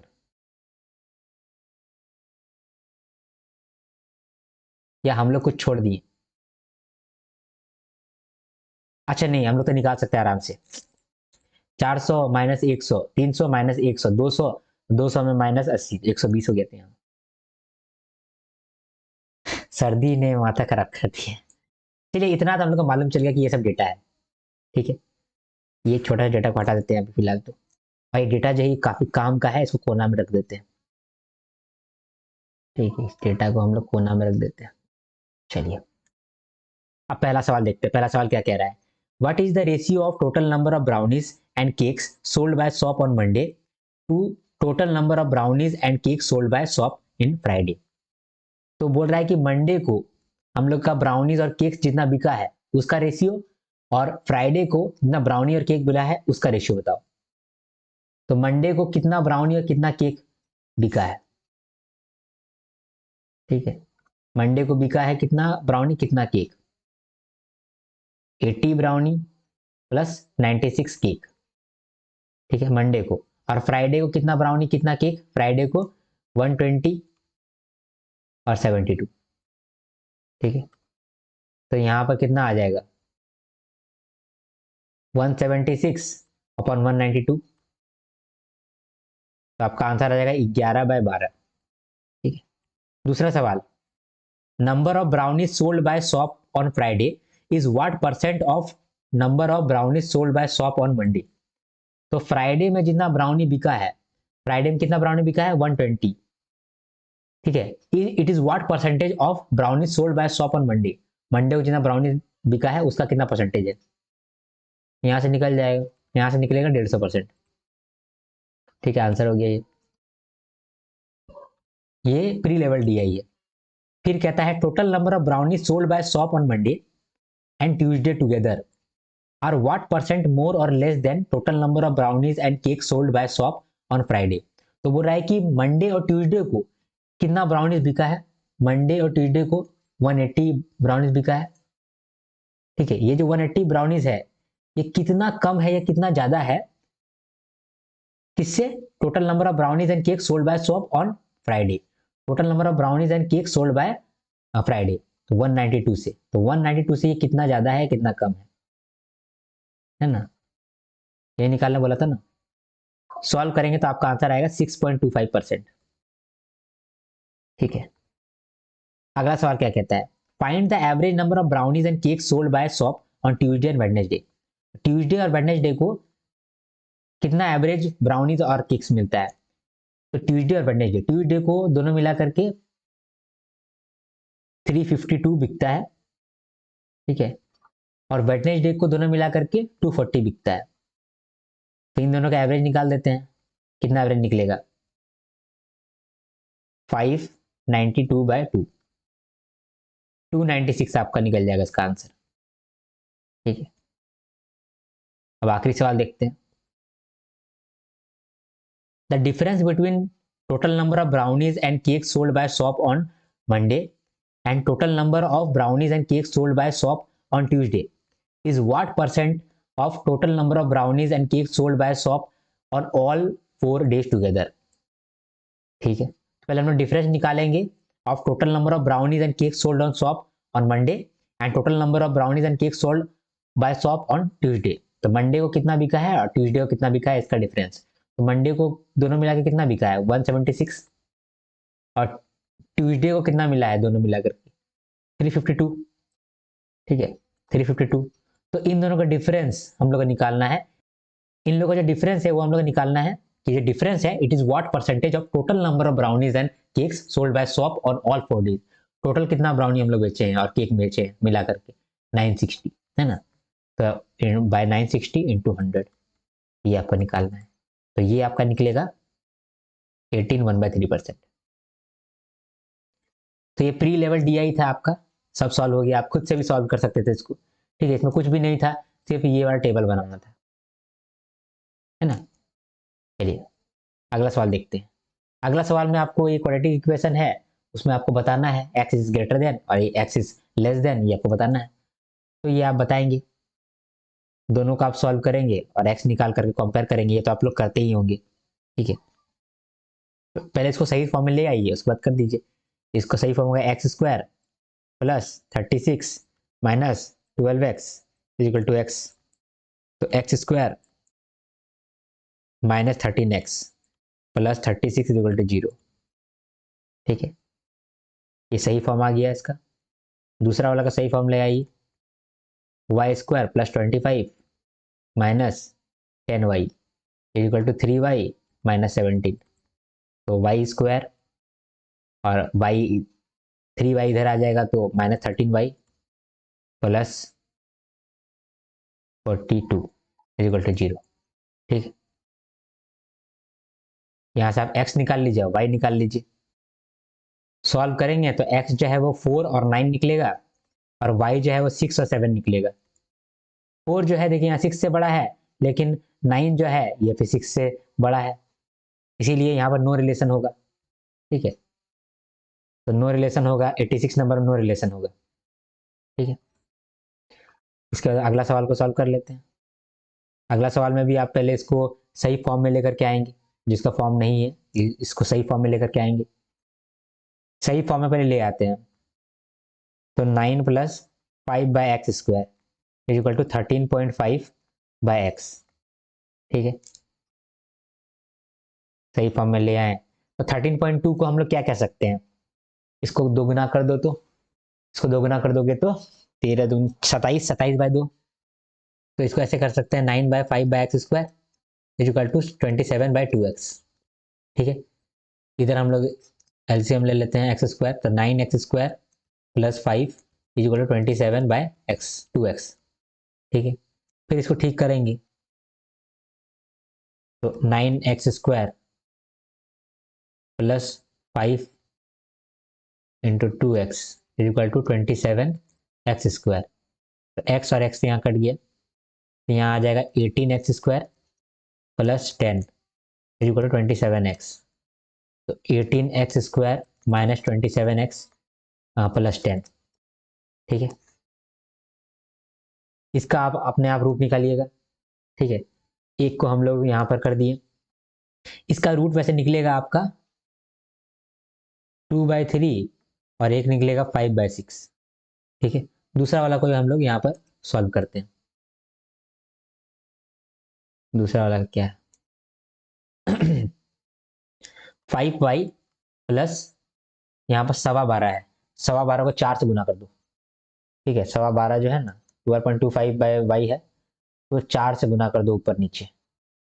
ठीक है, और 15.75 है ना, दोनों जगह 4 से गुना कर दो। ठीक है, इस 4 से गुना 5y कर देते हैं यहाँ पर 4 से गुना करेंगे तो 49। तो यहाँ 49/4y हो जाएगा। इसको भी 4 गुना कर दो, 15.75 को 4 गुना कर दो तो 63 आ जाएगा। नीचे 4y लेते हैं तो यहाँ पर आ जाएगा 20y² प्लस 49 इक्वल टू 63। ठीक है, 63 और इधर 4y को वहां पर जोड़ दो, इंटू कर दो, तो 20y² plus 14 equal to 252y। तो 20² minus 252y plus 49 equal to 0। तो यहाँ पर y निकलेगा आपका 7/4 और 7/5। ठीक है, और अगर आप मान लीजिए कि कंपेयर करेंगे तो यहाँ पर कंपेयर करने से y बड़ा लगेगा, तो x is greater then y हो जाएगा यहाँ पर, sorry x is less then y, y is greater then x हो जाएगा। ठीक है, इसको आप सॉल्व करिएगा, थोड़ा सा आपको समय लगेगा, इसको आप सॉल्व करिएगा। ठीक है, हो सकता है कैलकुलेशन में थोड़ा सा मिस्टेक कर दिया हो मैंने, लेकिन आंसर आपका सही है। ठीक है, क्योंकि कहीं पर मैंने सॉल्व करके रखा हुआ है, वहां से मैं देख करके आपको बता दे रहा हूँ। ठीक है, यहाँ पर मैंने सॉल्व करके रखा हुआ है। ठीक है, तो यहीं से मैं आपको देख के कभी वीडियो बना दे रहा हूँ। ये वाला जो पीडीएफ है ये मैं आपको दे दूंगा। ठीक है, अभी मैं जो आपको करा रहा हूँ हो सकता है कि कहीं कहीं पर कैलकुलेशन मिस्टेक हो गया हो, लेकिन जो मैं आपको पीडीएफ दूंगा या पीडीएफ देता हूँ उसमें नहीं गड़बड़ होता है, क्योंकि वहां पर मैंने आपको सबसे पहले सॉल्व किया वहीं पर। ठीक है, अगला सवाल देखते हैं अगला सवाल में क्या कहता है। अगला सवाल में आपको फिर से क्वाड्रेटिक इक्वेशन दिया है और बोला है its two roots are m और n। एक इक्वेशन है, इसका दो रूट है m और n। अगर m माइनस n 2 है तो n का वैल्यू निकालो। इक्वेशन क्या है, x² minus 10x plus k is equal to 0। इसका दो रूट है m और n, है ना, इसका दो रूट है m है और n है, ये हम लोग को निकालना है। क्वाड्रेटिक इक्वेशन अगर आप सॉल्व किए होंगे तो सम ऑफ रूट्स आपको मालूम होगा। सम ऑफ रूट्स क्या होता है, -b/a। ठीक है, यहाँ पर -b क्या होगा, माइनस ऑफ -10। ठीक है, a यहाँ पर क्या है, a है 1। ये होता है सम ऑफ रूट्स, और सम ऑफ रूट्स तो m प्लस n होगा ना, तो ये m प्लस n होगा। तो m प्लस n आपको मिल गया कितना, 10, और m माइनस n ऑलरेडी दिया हुआ है 2। यहां से आप आराम से निकाल सकते हैं, 2m इज इक्वल टू 12, तो m इज इक्वल टू 6। ठीक है, m अगर 6 हो गया तो n कितना हुआ, n हुआ यहाँ पर 4 आपका, तो आंसर हो जाएगा 4। ठीक है, 90th नंबर देखते हैं, लास्ट नंबर। इसमें क्या कह रहा है, अगर ये इक्वेशन है और इसका दो रूट जो है m और n है और m माइनस n दिया है, then which of the following will be correct. तो यहाँ पर भी आपको n निकालना होगा, जैसे हम लोगों ने अभी तुरंत n निकाला वैसे निकालेंगे। हम लोग को मालूम है कि m प्लस n यानी कि सम ऑफ रूट्स का फॉर्मूला होता है -b/a। तो यहाँ पर -12/1 हो जाएगा, तो m प्लस n का वैल्यू -12 आ गया। ठीक है, m प्लस n का वैल्यू -12 है और m माइनस n का वैल्यू ऑलरेडी दिया हुआ है 2। ठीक है, इसको काटेगा तो 2m is equal to -10, m is equal to -5 आ जाएगा, n का वैल्यू यहाँ से निकल जाएगा -7। ठीक है, अब यहाँ पर आपका m निकल गया है और n निकल गया है, तो देखिए कि कहाँ सेटिस्फाई कर रहा है कि नहीं कर रहा है। Statement 1, m into n is a multiple of 5। तो हाँ, 7 इंटू 5 35 हो जाए तो मल्टीपल ऑफ 5, ये तो सही है। m into N is greater than 36, no. 7 5 35 हो जाता है तो ग्रेटर देन 36, ये तो नहीं होगा।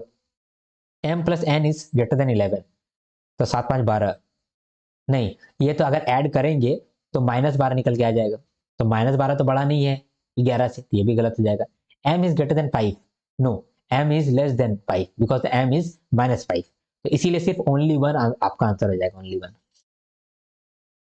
ठीक है, आई होप आपको समझ में आया। मैंने लगभग लगभग सब कुछ यहाँ करा दिया है। मैं तबियत थोड़ा सा डाउन है अभी, इसके बावजूद मैंने ये कराया है, तो मैं बहुत अप्रिशिएट करूंगा अगर आप लाइक करोगे तो। ठीक है, थोड़ा बहुत गलती हो सकता है कि मैंने कर दिया हो, या फिर कैलकुलेशन में, या फिर तो तबियत मेरा खराब है तो उसकी वजह से भी हो सकता है। और मैं मैथ्स के अंदर तो बेस्ट नहीं हूँ, मैं कोशिश कर रहा हूँ कि मैथ्स के अंदर बेस्ट हो जाऊंगा, हो भी जाऊंगा। ठीक है, आप मुझे 1 महीना का भी समय दोगे, या फिर मुझे 1 महीना का भी समय नहीं चाहिए, मैं जल्दी हो जाऊंगा। ठीक है, क्योंकि मैं मैथ पहली बार करा रहा हूँ आपको, मैं मेरा मैथ हमेशा से वीक है। ठीक है, अगर आपको मेरा वीडियो अच्छा लगता है या फिर मेरा एफर्ट अच्छा लगता है तो एक लाइक आप दे सकते हैं। एक लाइक मेरे लिए मोटिवेशन का काम करता है। ठीक है, कमेंट आप जरूर कर सकते हैं, कमेंट में अपना फीडबैक आप जरूर दे दीजिए। ठीक है, कि मैं किस तरीके से अपना मैथ्स को और इम्प्रूव कर सकता हूँ, आपका मैथ्स को किस तरह से और इम्प्रूव करवा सकता हूँ। अभी जो है हम लोगों ने पीवाईक्यू खत्म कर दिया है। ठीक है, 2024 का, 23 का, 22 का और 2021 का हमारा पीवाईक्यू खत्म हो गया। अब हम लोग क्वांट्स का बेसिक स्टार्ट करेंगे। बेसिक के अंदर हम लोग क्या क्या करेंगे बता देना चाहता हूँ आपको। जब हम लोग बेसिक करेंगे तो बेसिक में आपको जो भी प्रीलिम्स लेवल का क्वेश्चन होगा ना वो मैं आपको करा दूंगा। ठीक है, इसके बाद फिर हम लोग मेंस के क्वेश्चन में जंप करेंगे। ठीक है, ये हमारा एजेंडा है, और धीरे धीरे करके हम लोग इसको स्टार्ट कर देंगे, टेंशन मत लीजिए, सब कुछ हो जाएगा। ठीक है, तो यहाँ पर आप लाइक कर सकते हैं, कमेंट कर सकते हैं और सब्सक्राइब करके रखिए, आपको आगे आने वाले वीडियोस में काफी हेल्प पहुंचेगा। अभी मैं पीवाईक्यू सॉल्व कराऊंगा आपको इंग्लिश का। ठीक है, मैथ्स मेरा सबसे वीक एरिया था, मैथ्स और रीजनिंग, लेकिन इंग्लिश मेरा सबसे अच्छा एरिया है, तो वहां पर मैं आपको अच्छे से पढ़ाऊंगा। और यहाँ पर भी मैंने कोशिश किया है आपको। ठीक है, धीरे धीरे मैं भी इंप्रूव करूंगा, अगर मैं बहुत अच्छा से इंप्रूव कर लिया तो वापस से पीवाईक्यू को हम लोग रिकॉर्ड कर लेंगे। ठीक है, तो हम लोग मिलेंगे नेक्स्ट वीडियो में, तब तक के लिए हर हर महादेव, शंभू शंकर, जय हिंद जय भारत।